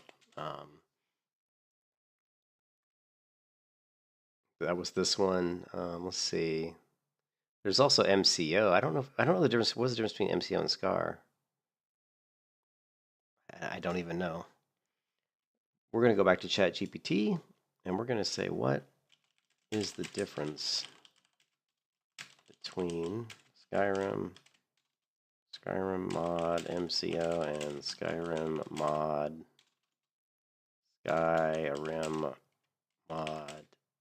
Scar? Both in Modern Combat Overhaul and Scar, Skyrim custom AI rework. Do I still play Turtle WoW? Not really. Not really, because Turtle WoW, like, the thing with Turtle WoW is the Genjin just runs so clunky. It's just such a clunky. I mean, I'm not really the 1.12 client that they run. I don't have anything against the 1.12 client. I played it years and years ago for many years, but I got so used to the newer modern client. It's really hard to go back to that client. And plus, Turtle WoW's server, so they have a lot of like frame drops and a lot of lag on their server. So yeah, I just don't play there because between the frame, like I think I played recently, and you could just see even recently when I played there how like just how bad it really performs. Like I think people who haven't played like a lot of the modern classic client like as long as I have probably maybe doesn't bother them, but if you go here and do Turtle WoW, I'm sure I think I just did a Turtle WoW stream not too long ago, although it's not coming up. But it just doesn't perform. It doesn't run that good. Yeah, I know they're working on the new client, but yeah, I mean it was bad. Like the last time I played Turtle WoW, which was just like a month ago, I think, or a month or 2 months ago. I mean, it was worse than I remembered it. Like, there was so much frame shearing. Like, if you were just walking through the game and just turning your camera left and right, you could see where there would be like frame stutters. And it wasn't me. It wasn't my client or anything. It wasn't like my computer. I mean, I've got a brand new, amazing, fast computer. I mean, there's nothing to do with that. And I know how to fix frame stutters in WoW. I've played WoW ever since 2004. So, if there's issues with the client, I know how to fix them. So the issues were just the fact that they're running the 1.12 client and that their server, the servers they hosted on, just aren't fast enough because there's always like some lag on their servers. So yeah, so that's the reason I don't play there anymore. It just was too annoying. It was just too annoying. Because I played Turtle WoW, all the way back in the beginning. When I've played Turtle WoW going back 4 or 5 years ago. I used to talk to one of the original developers on Turtle WoW, and back then it probably didn't feel as bad to me because I wasn't playing, the classic client maybe quite as much. But yeah, right now I'm taking a big break from World of Warcraft. I'm just so burned out on WoW because I played it for so long. So just playing around with some Skyrim modding right now. MCO Modern Combat Overhaul. Replaces Skyrim's outdated combat system. Main features: Scar overhauls NPC combat AI, makes enemies use complex animation combos. Works alongside MCO. This is kind of what I was looking for.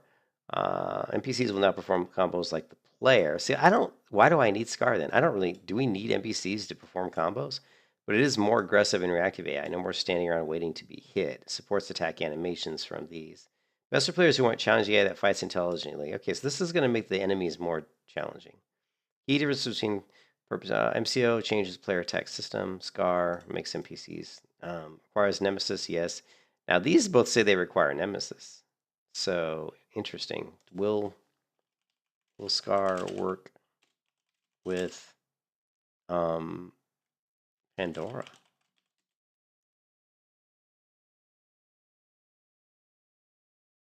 Yes, Scar works with Pandora.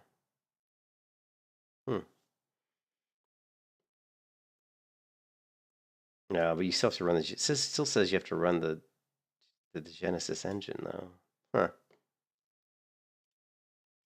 Then do the little trick error. So yeah, there you go. Really, really painful headache that I've had for the past several hours. Okay, interesting.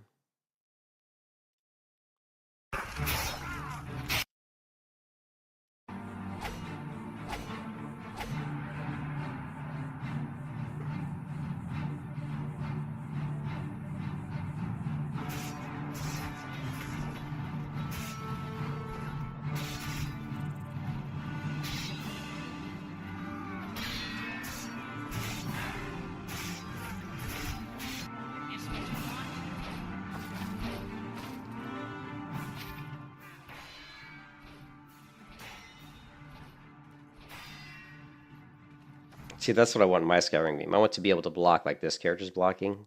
You see the block animations here? This is what I'm trying to get working in mine. Is this block right here.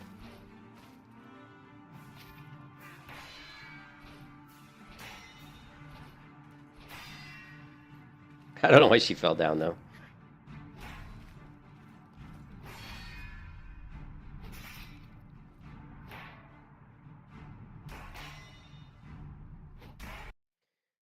And this video is from 2 years ago. So I'm tempted to try to set up this guy is using Scar. So yeah, I think I want to find a video that sets up Scar with the engine. Like what engine is it using? Like he talks about replacing DLLs, but is that really a necessity? It seems so crazy that you would have to do that.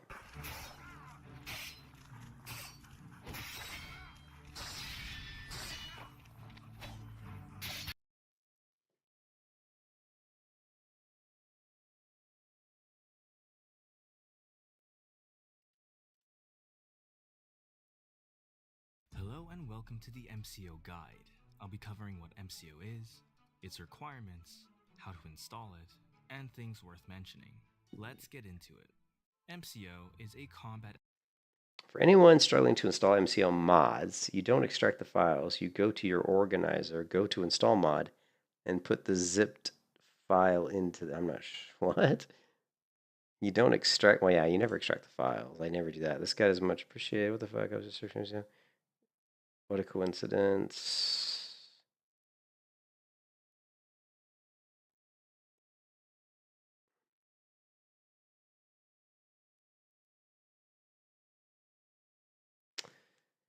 Let's go to ADH Descent again.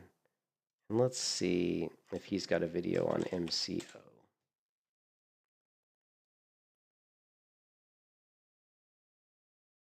What is MO2? Oh, that's we're already using that 3 years ago.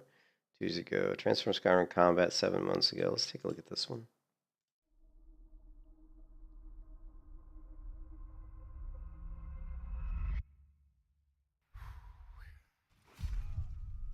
For Southern God's freedom!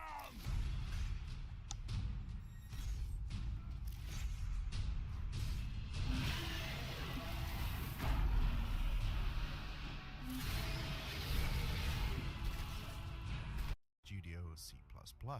As for mods, SKSE, XP32, Skywide, Address Library, Papyrus Utility, Nemesis, Race Menu, Power of 3's Tweaks, Papyrus Extender, J Containers, True HUD, MCM Helper. The good news here is everyone following the complete guide will have these installed already. Not a bad start, huh? So what not to use? Firstly, Finis. This is outdated. It does not work with modern combat animations. Unless you have specific mods that require Finis only, then there's really no need for it to be installed. DAR. Dynamic Animation Replacer is the predecessor to Open Animation Replacer. It's not compatible with the... I'm not using Dynamic Animation. I'm using Open, right? Yeah, we've got Open Animation Replacer. mods that we install in this video. Wrong versions. Later on in the video, we will have different versions for things like conditional armor type animations, MCO versus vanilla. Pay attention to the versions we will download or you will have errors. Old RIM mods. Mods that are specifically designed for use with SKYRIM or Old RIM rather than Special Edition. They won't work. So check that the mods you're downloading are from the So he's got a complete guide. Check this out. Modding Skyrim Ultimate How-To Guide. This guy's got a complete guide to modding Skyrim. I probably should watch this. Look, he talks about Nemesis key mods, modern animations, I mean, this is. I really, I probably should just go through this guy's guide because I like his videos. Modding Skyrim, install MO2, install SKE, loot and load order. Let's take a look at the loot and load order.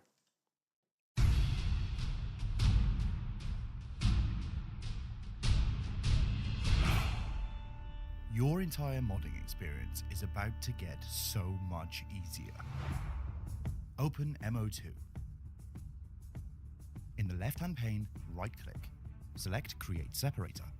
Title this Bug Fixes and Game Patches. Now, we're going to create a total of 21 separators. 1 down, 20 to go. The names are as follows. Overhaul and UI. I actually did this already. Like, I kind of followed like his separators already. So if you look at my mod organizer too, we actually have 21 separators. Is that what he said, 21? So I think I've already got pretty much mostly what he has. As follows.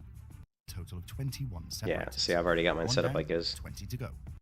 Within SID followers. Weapons, armor, and cloth effects to work out where on earth your mods go in your priority. From now on, as you download a mod, place it under the correct category it applies to. Remember, same thing. You can check out. You've likely heard of Load Order Optimization Tool, a great application to install to help organize and structure your load order. But the modding community is advancing, and this is no longer needed thanks to a very useful feature of Mod Organizer 2.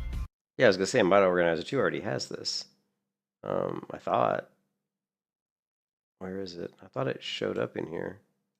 Tools, view. I thought it was like an icon here, but I don't see it.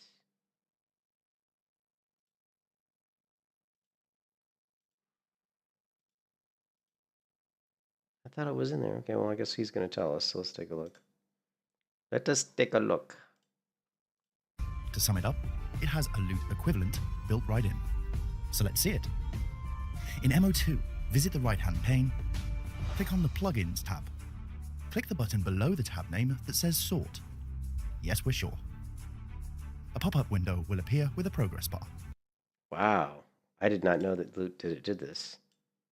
Plugins, Sort. Sorting plugins.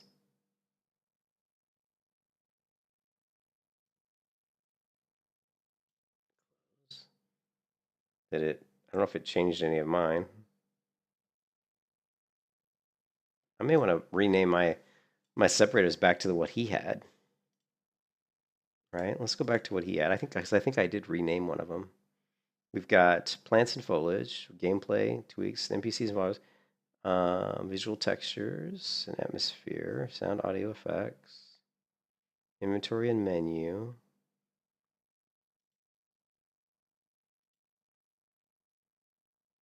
Cheats, character overhaul, animation framework, weapons, armor. He's got, oh wow. Remember, there are exceptions you should be aware of, and it helps to understand what load order is and why load order and mod priority are not. All right, so what was 21? 21 was performance mods, specific, requirements, 19, weapons, armor, and clothing. So he's got 16 weapons, armor, and clothing add-ons, and then 19 weapons, armor, and clothing adjustments. Interesting. Weapons, armor, clothing, adjustments, and then 16 weapons, rename category, 16 rename separator, sorry. 16 was weapons, armor, and clothing. What? Character overhaul, additional framework.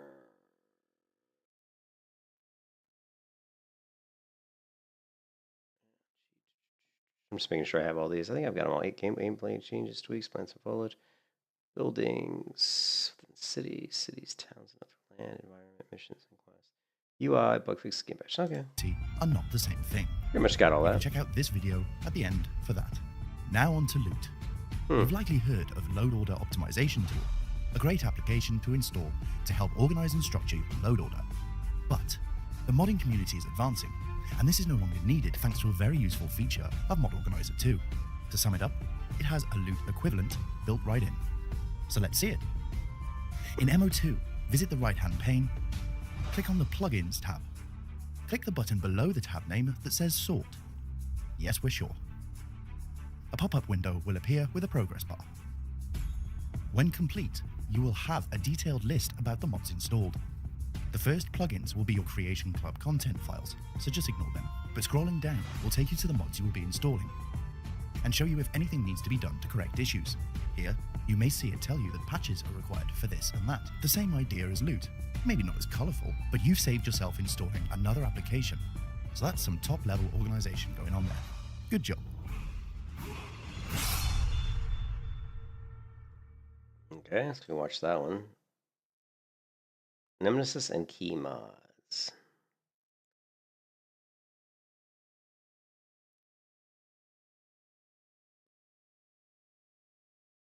Yeah, this video I watched, which was really good actually. And he's got Pandora here, which I'm still confused because he's got this as part of the same series. Install the new Nemesis, but then in here he's got Nemesis. So I'm a little like, he's telling you to install Nemesis, but then down here he's telling you to install something else. I'm not a little confused about that. Let's take a look. On Nexus Mods. Visit the Files tab and click Mod Manager Download. Once downloaded, double-click the. Yeah, we don't even need to watch this because if we go back down to here, you can see that he's replaced. Move over Nemesis. This is Pandora. He's replaced Pandora Nemesis. Acts as a replacement for both Nemesis and Finis, and it is glorious. Launching this. Okay, so we don't need Nemesis. SKYRIM Modern. Let's check this one out. Are you ready? Let's go. Download SkyUI from Nexus Mods. Now download SKYRIM Difficulty Persistence Fix. Now download MCM Helper. You'll see why in a minute.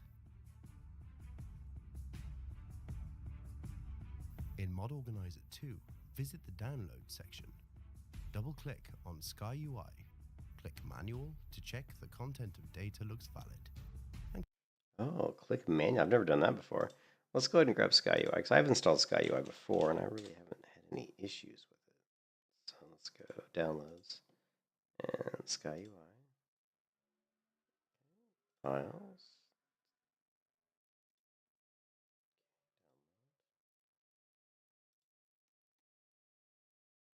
And let's go back to here. Make sure that was the right, I'm sure it was the right one, but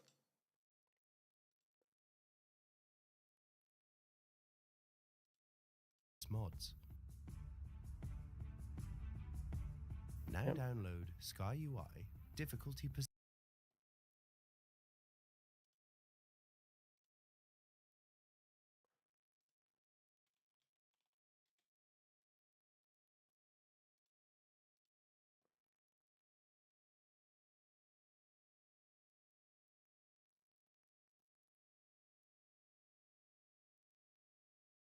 I'm looking for the persistence fix. I don't see it. Here it is, right here.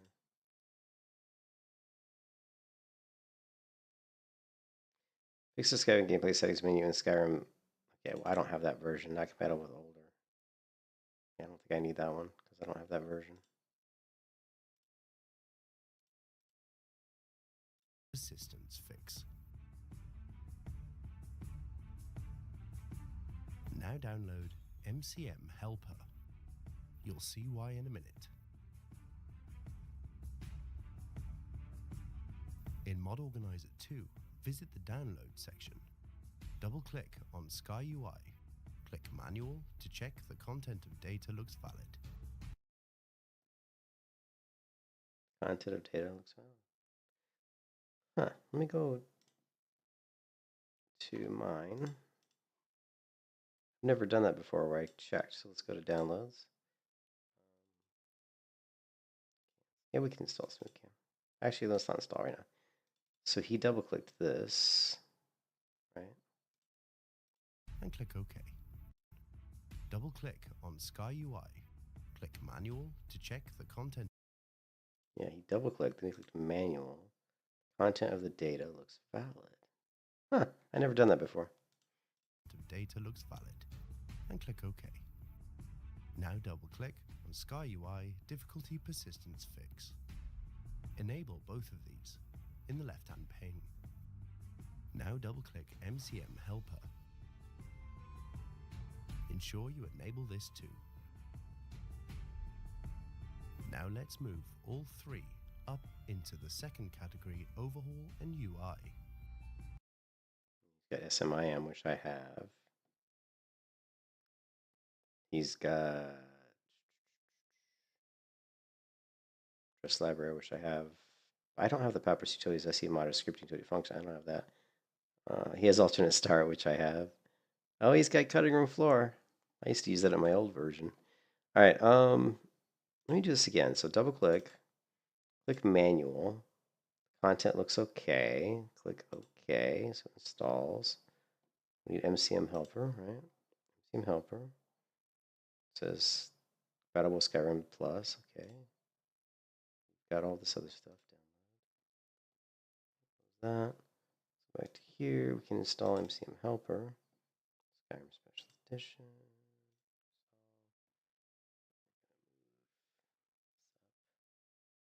To UI. MCM Helper apparently. Also UI. I got too many windows open. SKYRI first. Difficulty Persistence Fix underneath it. An MCM Helper underneath that. In the Downloads window on the right-click and select Hide Installed to keep it tidy. Now visit the Plugins tab and click Sort. is complete, close the window. Okay, I guess we can do the sort again. Plugins, sort. Okay.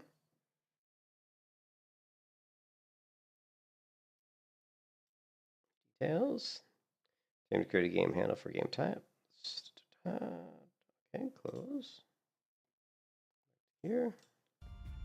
Now, because we have MCM Helper installed, you may remember from a previous video there was an option under XP32's installation that allowed us to select MCM as an option.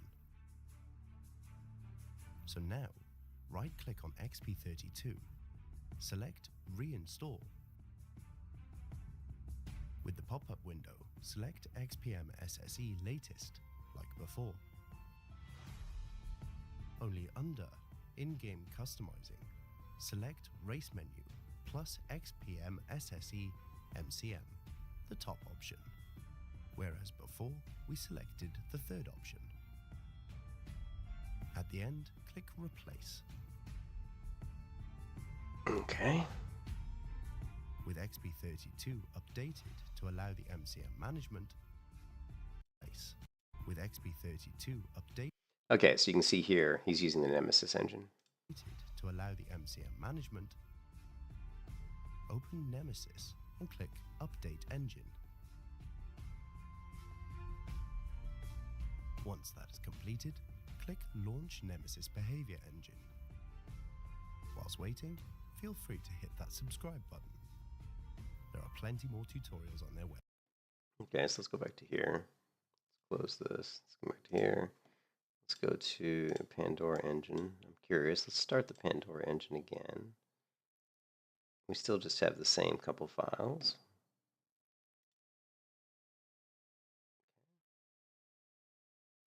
That's running.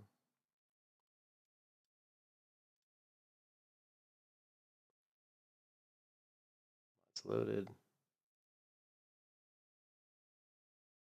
Run it. Launch configuration. Waiting for preload. Launch finish in 0.14 seconds. I don't know if you can. We're going to leave that open. Unlock this, but leave that open. Okay. Now, let's run Skyrim through SKSE. Once in game, we'll be able to look at how SkyUI has changed our interface. Well, let's go ahead and run, and let's see if SkyUI is integrated now.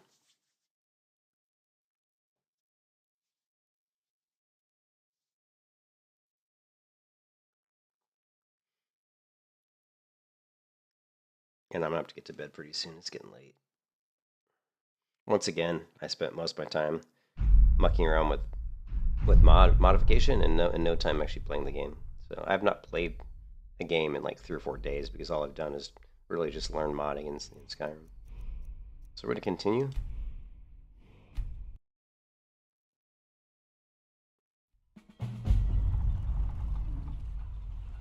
Okay, and if we go to inventory, you can see we have the new Sky UI, right? Right, and now what we're going to do is we're going to, and it looks good. Everything looks good. You can see here, if we run up against this, that one's not doing it. Let's do it. Alright, hold on a second. I want to make sure that my thing's still working.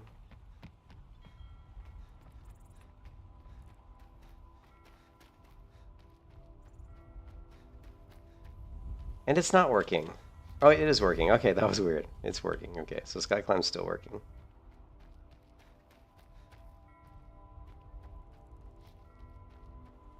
I'm just not seeing.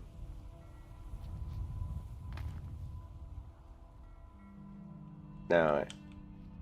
Yeah, and there was a glitch there too. Yeah, something got broke. Something got broke. I don't know if it's the MCM. Yeah, something's acting a little weird.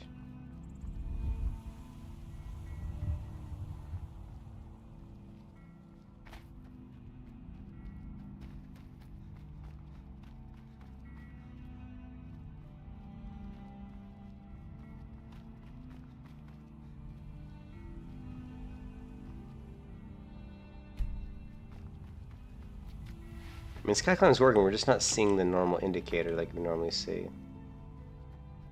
Okay, there we see it.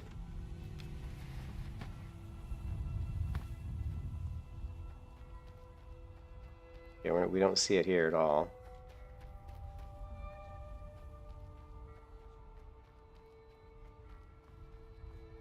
There we see it. Huh. Yeah.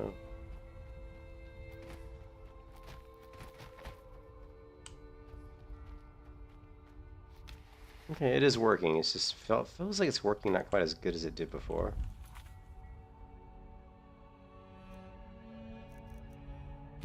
But it is working, so I'm not gonna worry about it too much. The other thing I want to install is, let's go back to my reference document, and we had something else that I want to install. It's called, it should be under probably UI. Yeah, it's called Colored and Animated Celtic Icons. Yeah. Let's go here. And all my links. Nexus. What we want is, wait, what's going on? It must be in a different browser window or something.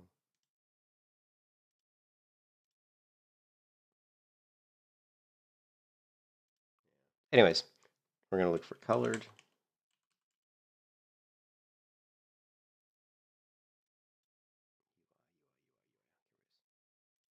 Colored and animated. Yeah, this is what we want right here. Download this. Downloads, and we're going to install this. Install. And this is going to go under UI.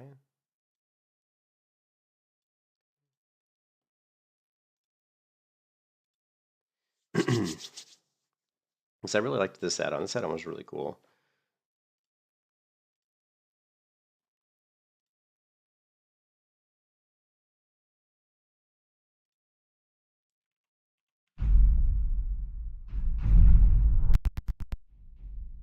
We don't crash the game.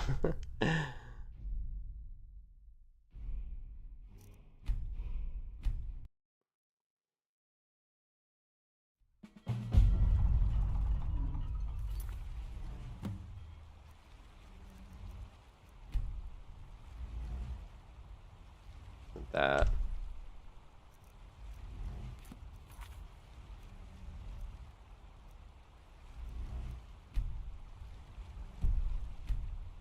It's not showing up though, so I'm missing something.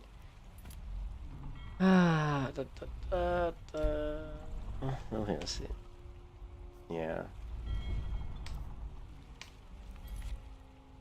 I gotta remember how to use this. All right, so back to here.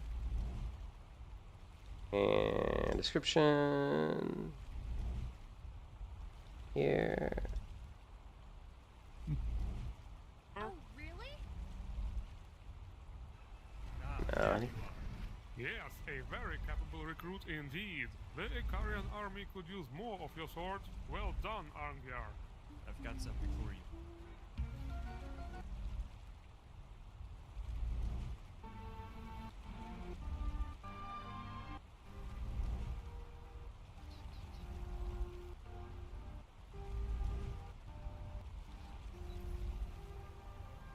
yes, he's not showing up. Oh, it's under Sky UI. Oh wait, how did she get to Sky UI? Mod configuration. Yeah, see, Sky UI wasn't showing up for me under mod configuration. So I don't know why that is. We know that Sky UI is installed. Or am I missing something for Sky UI? No, Sky UI. I don't think so.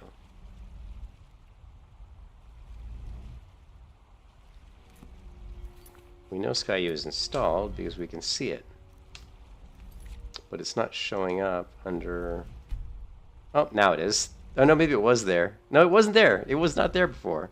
It was just Sky Climb.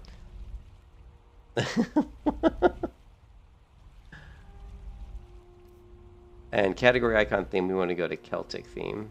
Okay.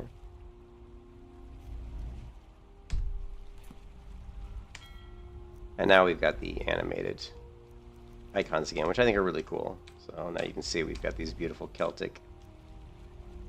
So I really like that add-on. I think that's neat. Such a small add-on too. It's things like that that I really like about Skyrim. Like that you can just add like a little add-on that adds such a beautiful little visual improvement to the game. You know, that's the stuff that I really like. Whilst we are here, select the Start menu and visit the System tab. You will see an option called Mod Configuration. Under Mod Configuration, you should see a SkyUI option, along with an XPM SSE option, thanks to our reinstallation of XP32. Under SkyUI, you should be able to make adjustments according to your preferences. Now I want you to take note of how the character moves here, as this will become important in a second. It's not great, so let's do something to change that. Exit Skyrim. Now visit Nexus Mods again and download True HUD. You will see that it requires MCM Helper and SkyUI, which we now have installed. True HUD. I never heard of True HUD. True HUD?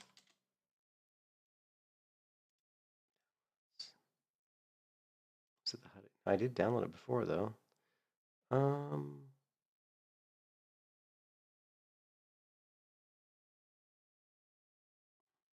This does like HUD stuff. Let's go back to...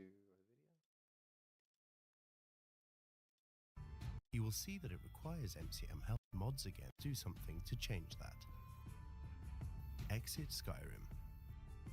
Now visit Nexus Mods again and download True HUD. HUD Editions.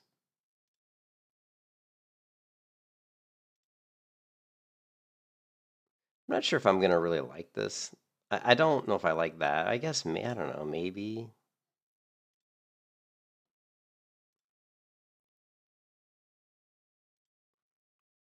I mean, I guess we can try it.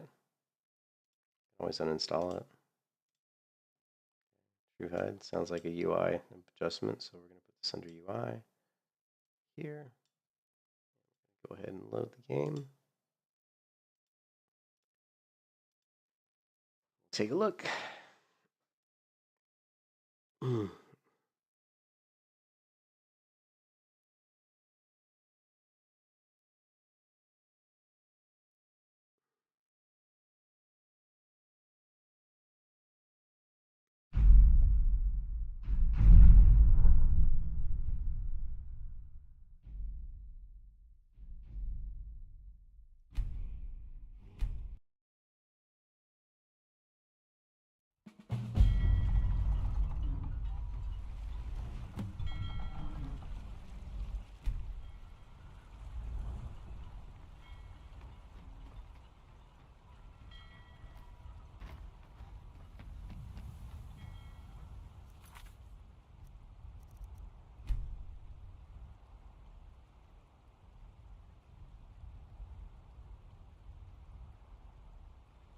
Okay, so it definitely installed okay. I mean, it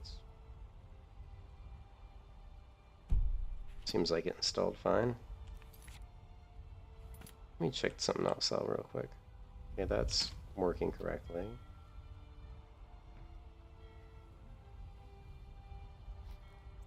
It's working correctly.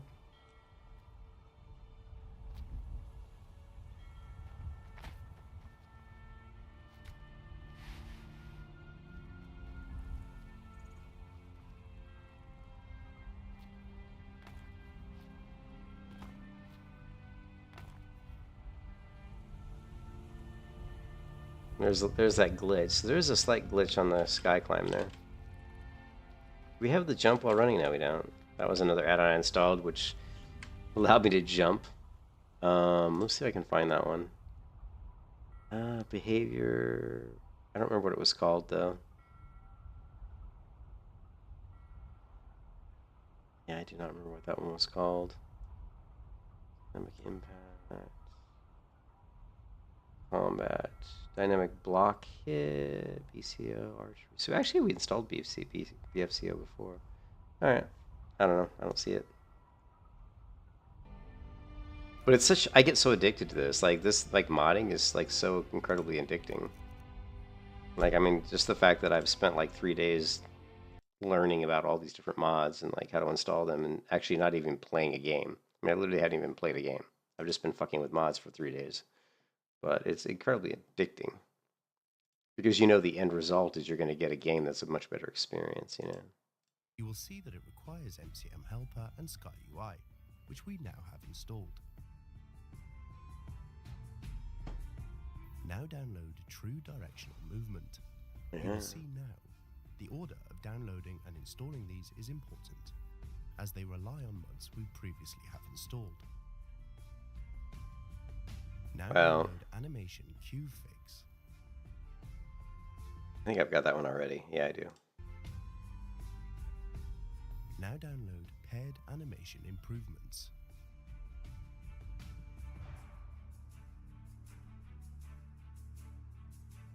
And finally, QFix is MCM Helper and SkyUI. Now download. Okay, let's go ahead and try to set up True Directional Movement with, because we're not going to be using the Nemesis engine, we're going to be using the Pandora. So let's do that and see if it works. It should work. Pandora is supposed to be a replacement for Nemesis, so we're going to do True, was it Directional Movement? Yeah. Have I downloaded this before? I'm pretty sure I have. Go back to the video. True Directional Movement. Was this updated? It was updated. Oh, that's True Directional Movement. I have downloaded it before. Okay, so we've already got that. We've got that. We don't have Nemesis, but we're going to assume that the engine I have will work. We've got Sky. We have all that. So let's download this.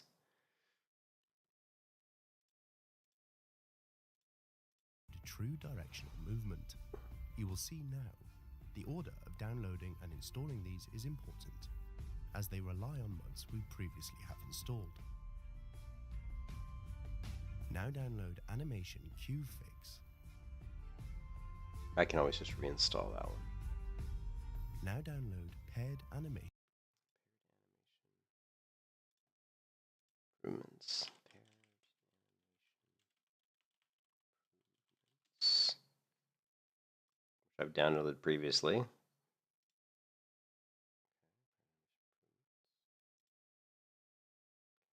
That's fine. Improvements.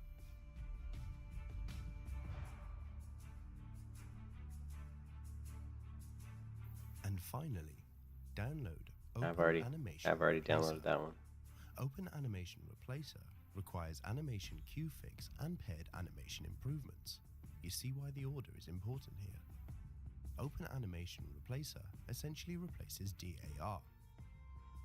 Now so I've already installed Paired Animation Improvers.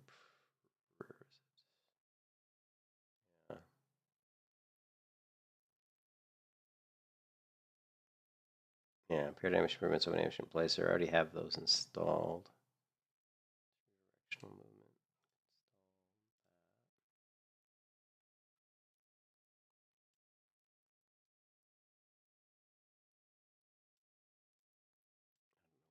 Need to be in. Let's go to MO2 and install them. Double-click on True HUD. Check Manual and ensure the data path is valid and install. Check the box.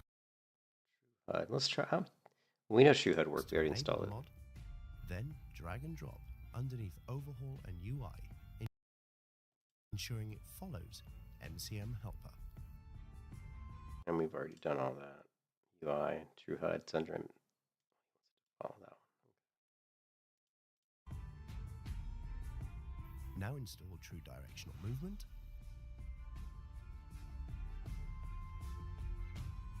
And enable it.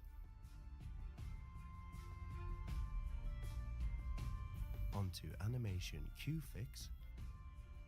Again, check True directional movement. He put it under performance here, I think. Check in manual and make sure the data is valid. Enable. Now paired animation improvements. Enable. And finally, open animation replacer. And enable that too. I'm going to reinstall mine in that order. So let's do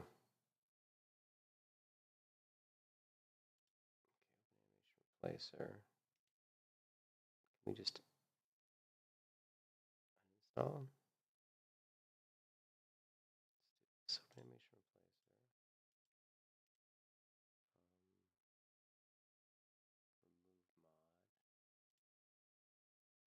Remove mod. Remove yes. And then what we're going to do is we're going to remove paired animation. Right? He installed them in this order, right? He installed Goon. I think he did, right? Enable. So then we're going to go to paired animation. We're going to remove. And we're going to go to animation Q fix. We're going to bring this down.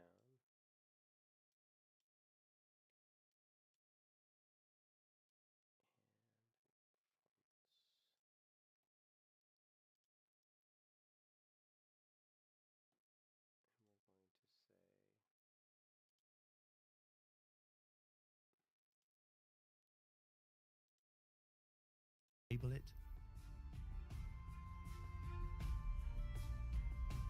Onto animation. Install animation. Mod. Now we're going to reinstall this one. Reinstall mod. Manual. Okay. Replace. Okay. Now we're going to go to animation Q-Fix. We got to find it. This one. Install. Performance. Q fix. Now we go back to the paired animation. We're just doing these in a certain order here. Install, manual, content looks valid. It's going to go here. And then the open animation replacer. Install, content looks valid. Now we've reinstalled them in the order that he has. We want to move these 4 mods up under animation framework. Select. Okay, now Let's drag and drop them in the order we installed them. True directional movement first, which will sit below XP32.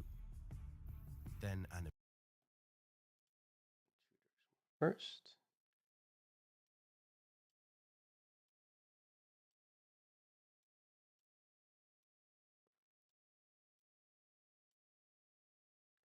Under framework, right? Animation Q-Fix underneath that. I don't have the skeleton thing though. Under animation Q-Fix and open animation replacer last. Now visit the plugins tab and click sort once again. Let's visit the plugins tab and click sort once again.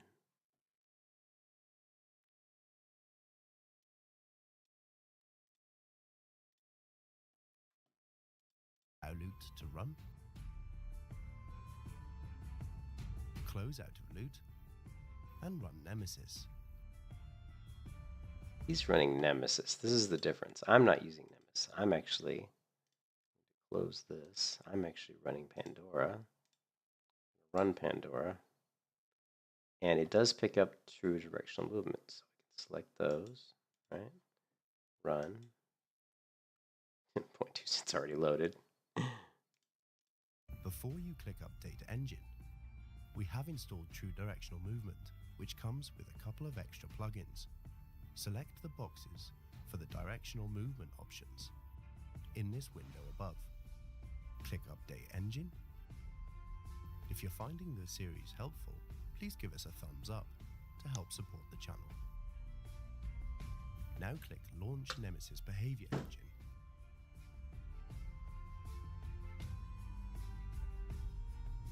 Once complete, you can close Nemesis. Now we can launch Skyrim once again through SKSE. You might notice a pop-up window from Open Animation Replacer. We don't need to worry about that right now, but Shift and O will open the window for it. Load back into your game. Now let's take a look at what that's done for us. If you remember how the character used to move about, you'll notice this is quite an improvement. It's subtle, but much more fluid. This is just one of the many things we'll cover. This is just one of the many things. All right, let's go ahead and take a look. Make sure that our movement looks the same. I don't have that skeleton thing they had installed. I'm not sure what that does. A little skeleton mod. But we can confirm that the Pandora engine pretty much replaces the Nemesis engine. We can see we've got the Open Animation Replacer. We also are... Other animations should have loaded. I didn't see them, so sure, continue.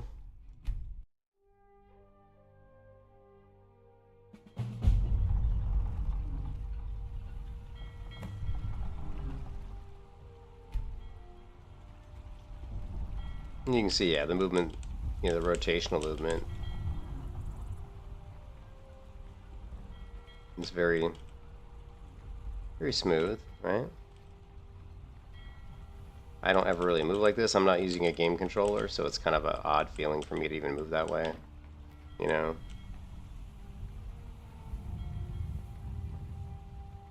But it does feel like the character's moving. The movement feels much more fluid. So...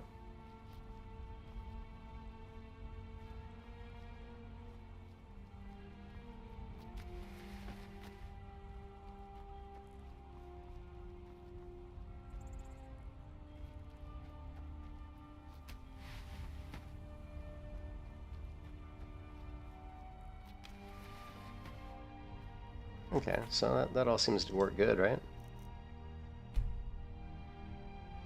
I really wish I would have found this guy's... series much sooner. This would have helped me tremendously if I would have found this like 2 days ago. But so far, this series has been fantastic. I really love it. So if you guys are interested in learning how to mod Skyrim, I would highly recommend ADH Descent's Skyrim Modding the Complete Guide. So far, it's been just really good, To bring Skyrim into the modern-day gaming world. Now open up your menu again and visit Mod Configuration. You should have 4 different windows here. As you can see, mine only shows 2 at the moment. Should this ever happen to you, just try exiting your game and reloading. That did happen to me. It's also Remember? important to know you might have to wait a moment or 2 for the mod configuration menus to be recognized.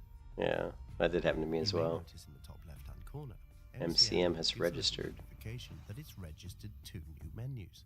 If we go to System, down to Mod Configuration, we'll see all 4: Sky UI, True Directional Movement, True HUD, and XPM SSE. If you go under True Directional Movement, you'll notice the options for leaning, head tracking, and target lock have installed next to their name. This is because we installed the plugins through Nemesis. Okay, so we got all that stuff. So what's the next one? That was... I haven't done this. Let's take a look at ENB because I want to make sure that It's time for a new folder called Pre... Oh, no, I've done this. And select... I've actually watched this guy's video before on ENB.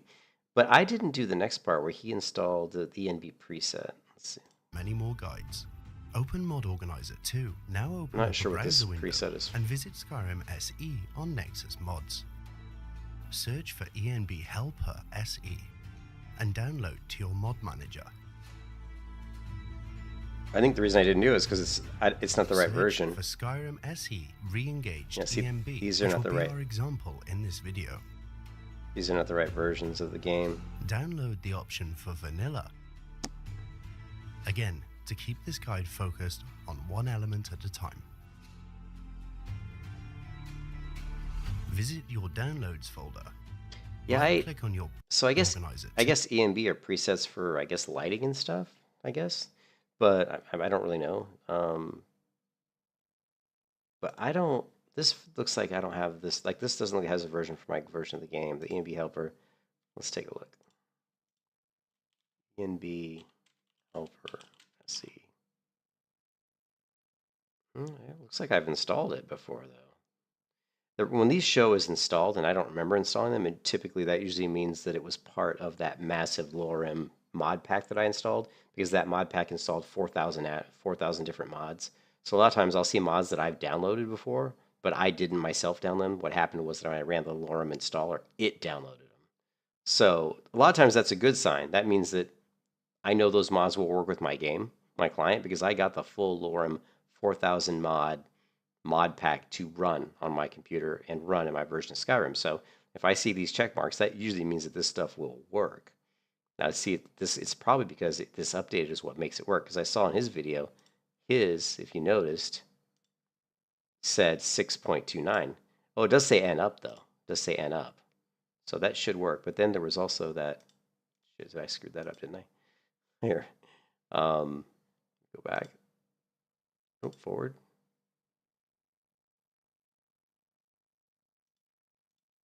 Where did I see that? Oh, when I searched for it, I guess. ENB helper SE. What I want to do is I want to open this one up too. This one, let's see what this one is. This one, see, it says updated ENB helper to my version of the game. So it's cool that when you install a mod packs are already set up to work as long as you know the mod packs for your specific version of the game. It's a really cool way to have a bunch of mods get installed, and then when you're going through Nexus mods, you're downloading mods, you start seeing mods with that check mark, which means you've downloaded them before. That's a good thing. That means I've downloaded and they've got them to work because that mod pack used them already. So we're going to download this one, the ENB helper, right? We're going to go here.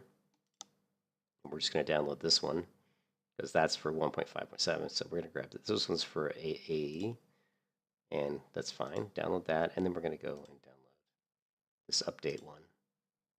Okay, I'm going to download this, and it's downloading automatically. Downloads, and we're going to go to Don't Show Hidden Files, and we're going to go to this one. We're going to say Install, Manual, Content of the data looks valid. Then we're going to go to the helper, the update, Manual, Content of the data looks valid, Install, and you can see these presets, or not sure what they are, but we've installed them. So let's go back to the video. Skyrim SE on Nexus Mods. Search for ENB Helper SE and download to your mod manager. Search for Skyrim SE re-engaged ENB, which will be our example in this video. Skyrim SE re-engaged. Let's try this. Let's try this. Skyrim. Search for Skyrim SE re-engaged. Engaged. Am I spelling that right? No. No.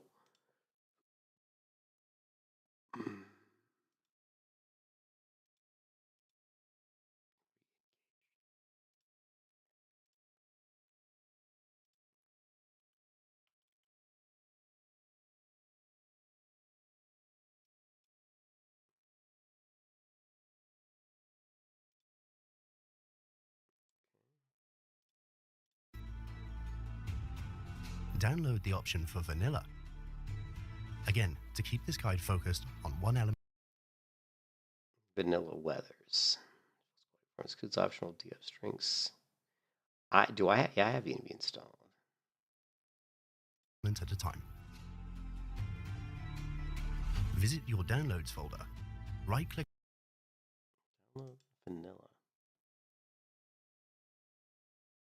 Okay, saying this one. I don't know if this is going to work. I guess, oh, didn't even go. It didn't go to my manager. It went to.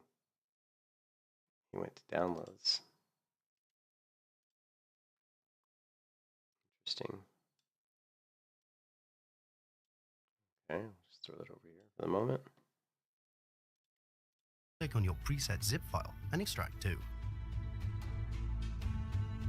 Open the extracted folder. Open folder 1 and select which quality you wish to use. Open the folder and select. Okay, he's starting to talk faster. Quality you wish to use.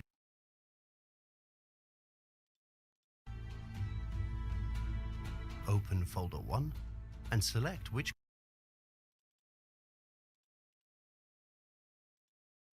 quality you wish to use. Open the folder and select the contents.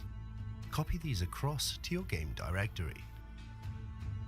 In Mod Organizer 2, under the Downloads tab, double-click ENB Helper to install. Check the data is valid under Manual and click OK. Check the box to the left of. Okay, so let's see. In Mod Organizer I don't 2, like how under the Downloads tab, open folder 1, select the contents. Mod Organizer 2, under the down directory. In Mod Organizer 2. Okay, so we didn't overwrite anything. That's what I was checking. I didn't want to really overwrite any of my game data. So we're going to go to File Explorer. We're going to go to my game folder right here. Right? We're going to paste. Now I have ENB in here already. So this will be interesting. We're going to paste this. And hopefully it's not going to overwrite anything. And see, it is overwriting some stuff. So I'm going to cancel this. Can we cancel this? More details. Can we cancel this? I'm going to actually make a backup of this.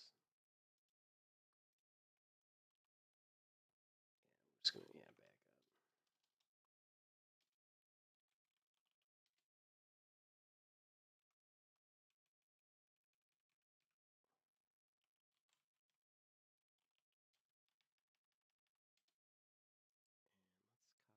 It's replacing that. We didn't have an ENB cache, so copy. Now we can paste in here. I think it might. I'm just going to say replace. That way we can always probably delete this folder and restore from the backup, I guess. It's a little scary overwriting settings because I'm not sure if that's going to cause issues. 2. Under the Downloads tab, double-click ENB Helper to install. I'm going to reinstall the ENB Helper now because I'm not sure if it's going to read that stuff. So what we're going to do, or just I'm just going to remove it. So we're going to go here and we're going to say remove mod. And remove mod. And then we're going to go back into here. We're going to install this one again. Install. Boom. And then we're going to install the update. Oh, I did this in the wrong.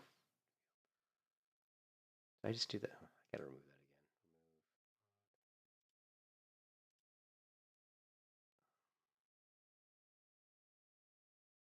Where's the, yeah, okay, no, give me help. I'm going to install this first. I want to make sure I install the right one. That one, and then we're going to install the updated one, because for some reason it's all the way up here. Install. Now we're back to here. Check the data is valid under Manual and click OK. Check the box to the left of the title to enable. Now move this under Bug Fixes and place beneath Cutting Room Floor. Its exact position may change, but it is Surprised it's considered a bug fix. It just has to do with loading order.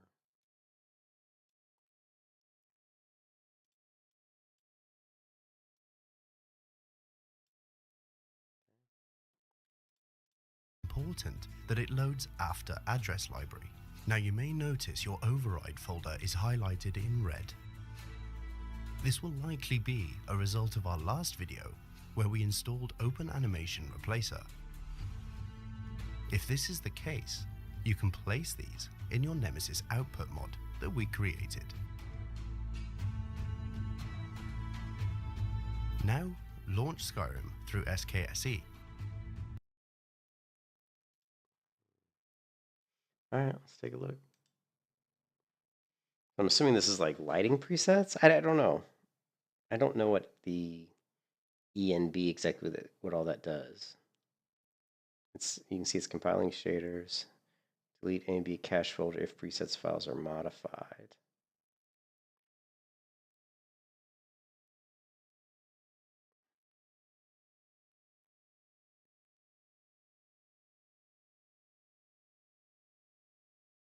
You can see it's taking a long time, so it's doing something. Or did we break the game? Okay, it was compiling a lot of shaders there. It was recompiling a bunch of shaders. And we did pick the highest quality one, so that's probably why it took a little bit longer.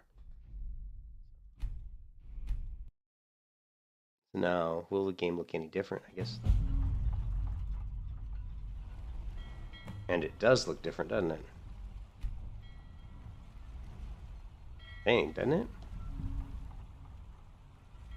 Let's... Okay, what we're going to do is we're going to take a screenshot of this, if we can. Ah. Yeah, well here, let's go to here.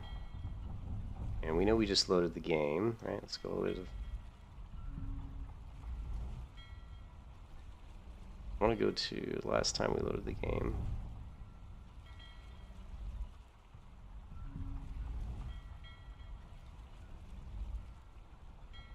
Alright, here. So here's what the game kind of looked like. Last time I loaded it, before this time. So I think it looks...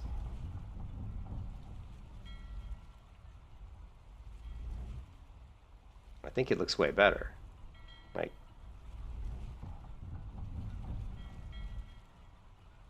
It's so hard to tell, but... It looked to me like the... It did look better. I don't know. I don't know everything that ENB is doing.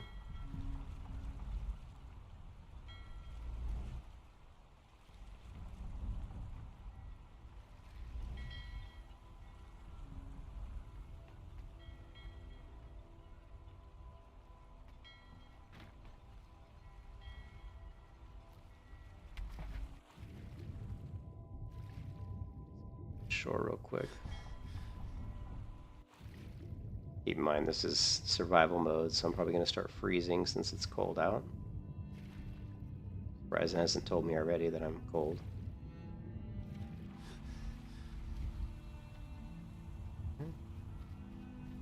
Yeah, I mean the world looks pretty good.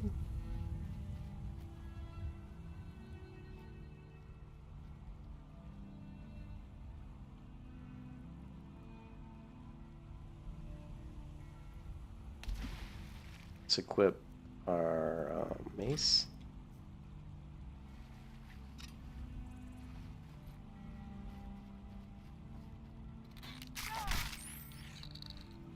Just bashed him. Alright, so yeah, game seems to be running fine.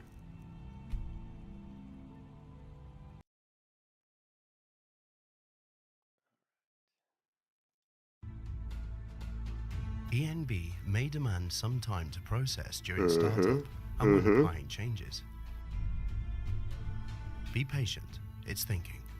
Yeah, we saw that it did Now, take some time. Not done yet. But we're not. Load into your game and select Shift and Enter. This brings up the menu for ENB. Here you can adjust the settings to your own preferences. To enable and disable the ENB in game, hit Shift and F12. Now, because F12 is also the hotkey for Steam screenshots, I suggest changing this like so. Hit Shift and Enter to bring up the ENB menu. In the top left box, find the Input tab and expand. Oh, so now this is cool because now we'll be actually able to see the difference between the ENB preset and the vanilla, right? The non-ENB. So let's do that. Should be faster loading the game this time because it already compiled the shaders.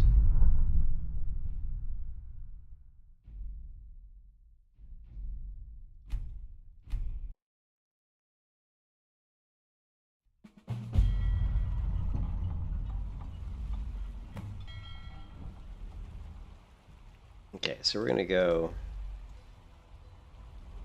Shift Enter, and we're going. Oops, sorry. I don't have my mouse. Where's my mouse? There it is. And we're gonna go to Input, and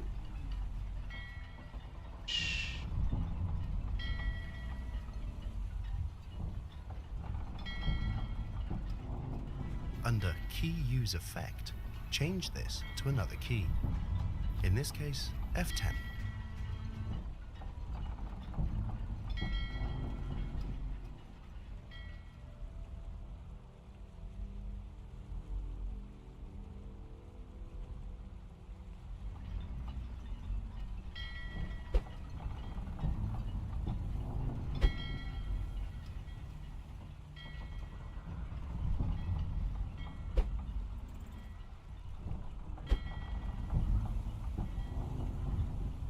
So now I think he said Shift F10 should unload. Oh, there you go. So there we go. So now this is what Skyrim looked like when we first loaded into Skyrim, right? This is what it looked like. And this is what it looks like with the ENB preset. I will say the water, let's see. I mean, the water looks way better. And the textures on the boat.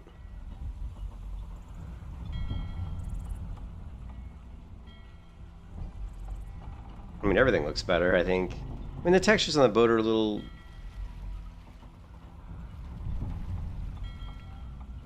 I'd say the sharpness isn't as good as I would like, maybe. But I think that's something we can, like, look at. But yeah, it definitely looks better.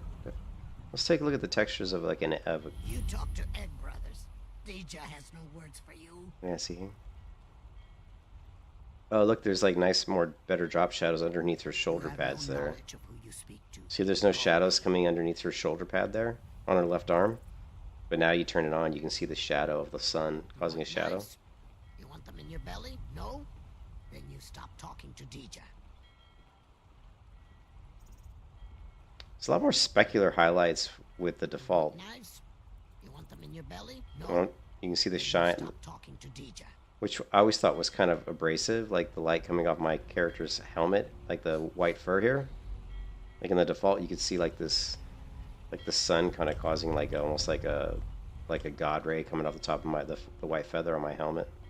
I'm not seeing it right now, but you can tell that the colors are too bright. So yeah, so definitely better, definitely an improvement. The water is way better. The water looks real nice. If those rebels think they can best us, they have another thing coming. So that was something I definitely wanted to know how to do, right? Was how can I just make the game look better and not have and be like a no nonsense thing, you know, like not make it difficult. And this with the ENB presets is exactly what I was looking for. Once again, this guy's video series is gold. Then at the top, select Apply Changes. You can also save your configuration for quick access, should you wish. But the ENB preset is just the first stage of overhauling the appearance. We will take a look at the next stage very soon. Perfect time for a brew. So that was the ENB part of the series, right? Somehow I screwed up and lost the series links. So here we go. So that was ENB. Next he's got Upgrade Skyrim. I'm not sure what this one, how to detail mods and how to install. Graphics, how to... Yeah, so I'm going to go to bed because it's way too late. I need to get to bed. But I'm going to go through the rest of these videos tomorrow. We just did the... Oh, here's how to uninstall ENB. That's something we're going to want to learn. Updates and overrides, I think. And then here's the Cathedral Weather. This is the one I'm interested in. A lot of people like this Cathedral stuff. You don't need a high-end PC. for a high-end experience. Designed for performance. Designed for beauty. This is your Skyrim.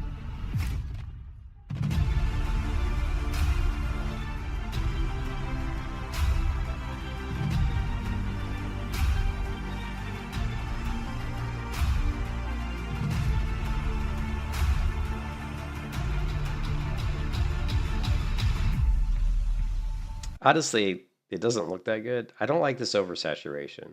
Like, see, everything's like orange. See, even here, it's oversaturated. Here again, oversaturated. Even here, oversaturated. Like, this is too much color and a lot of like kind of gray. It's not very crisp. So, I know a lot of people have talked about this cathedral weather and landscapes. I've seen it show up quite a few times, but haven't been a super big fan of it. Loot, we looked at that. Din. I don't know what SS Edit is. Gift dates for a complete guide. Transform Skyrim COD. This is one we're going to be, I think, interested in. Conditional armor type animations, MCO versus vanilla. Pay attention to the versions we will download or you will have errors.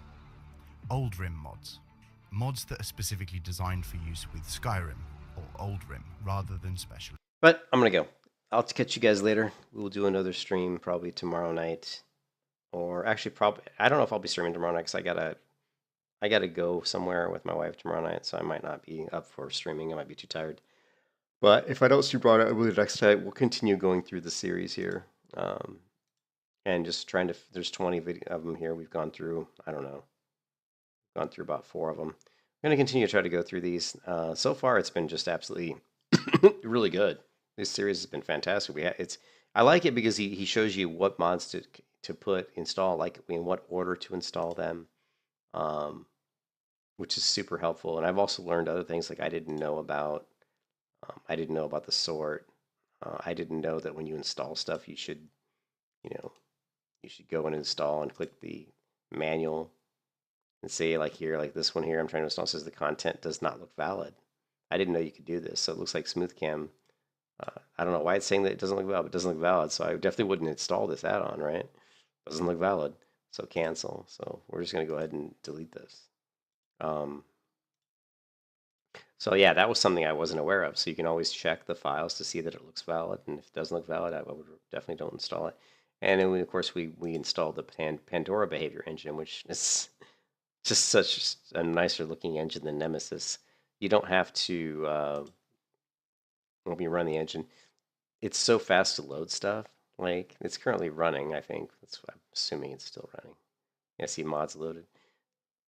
I don't know how we would stop it if it's... Yeah, I'm not quite sure how that works. If we go to edit, cancel. But anyways, in the Pandora behavior engine, you can see, like, I'll run it again. Here's the different kind of like stuff that we're currently that Pandora engine's using, which is the true directional move. But eventually we're going to be installing stuff like the combat blocking and different types of combat add-ons. Most of these engines like this, these are dealing with usually like complicated stuff like updating the combat animations and stuff like that. And it's physics stuff too. So definitely going to be doing more with the engine. But currently we don't have a ton of mods installed. We just, just got like 10, maybe like 20 mods or something. So not like a huge amount of mods, but so far everything is running fine. Anyways, I'm just blabbing. I'll catch you guys there, man. Have a good night, man. And we'll just pick this up either tomorrow night or the next night and continue to go through this guide. And the key is, this is really teaching us a lot of stuff I didn't know about modding, which is great. It's making me better. But really this Din I don't know how he pronounced it. Dindalot, I think. Dindalot was something that a lot of mods that I wanted to use required. So it was really cool to see this and how to kind of get this to work, because a lot of them, the mods I was trying to use, the Dindalot was a requirement for those. So that was actually really a key thing. The next big things really for me is really the combat. The combat, learning how to do some, these different weathers and landscapes. There's performance mods too for animation. That's cool. We looked all good stuff. It's cool. Actually, I kind of like the mod and stuff. Eventually, we'll get to the point where we actually play the game because for 3 days we've just been fucking around with learning how to mod the game, but we haven't really played the game. But we'll get there. I'll catch you guys there, man. Peace out. Peace out.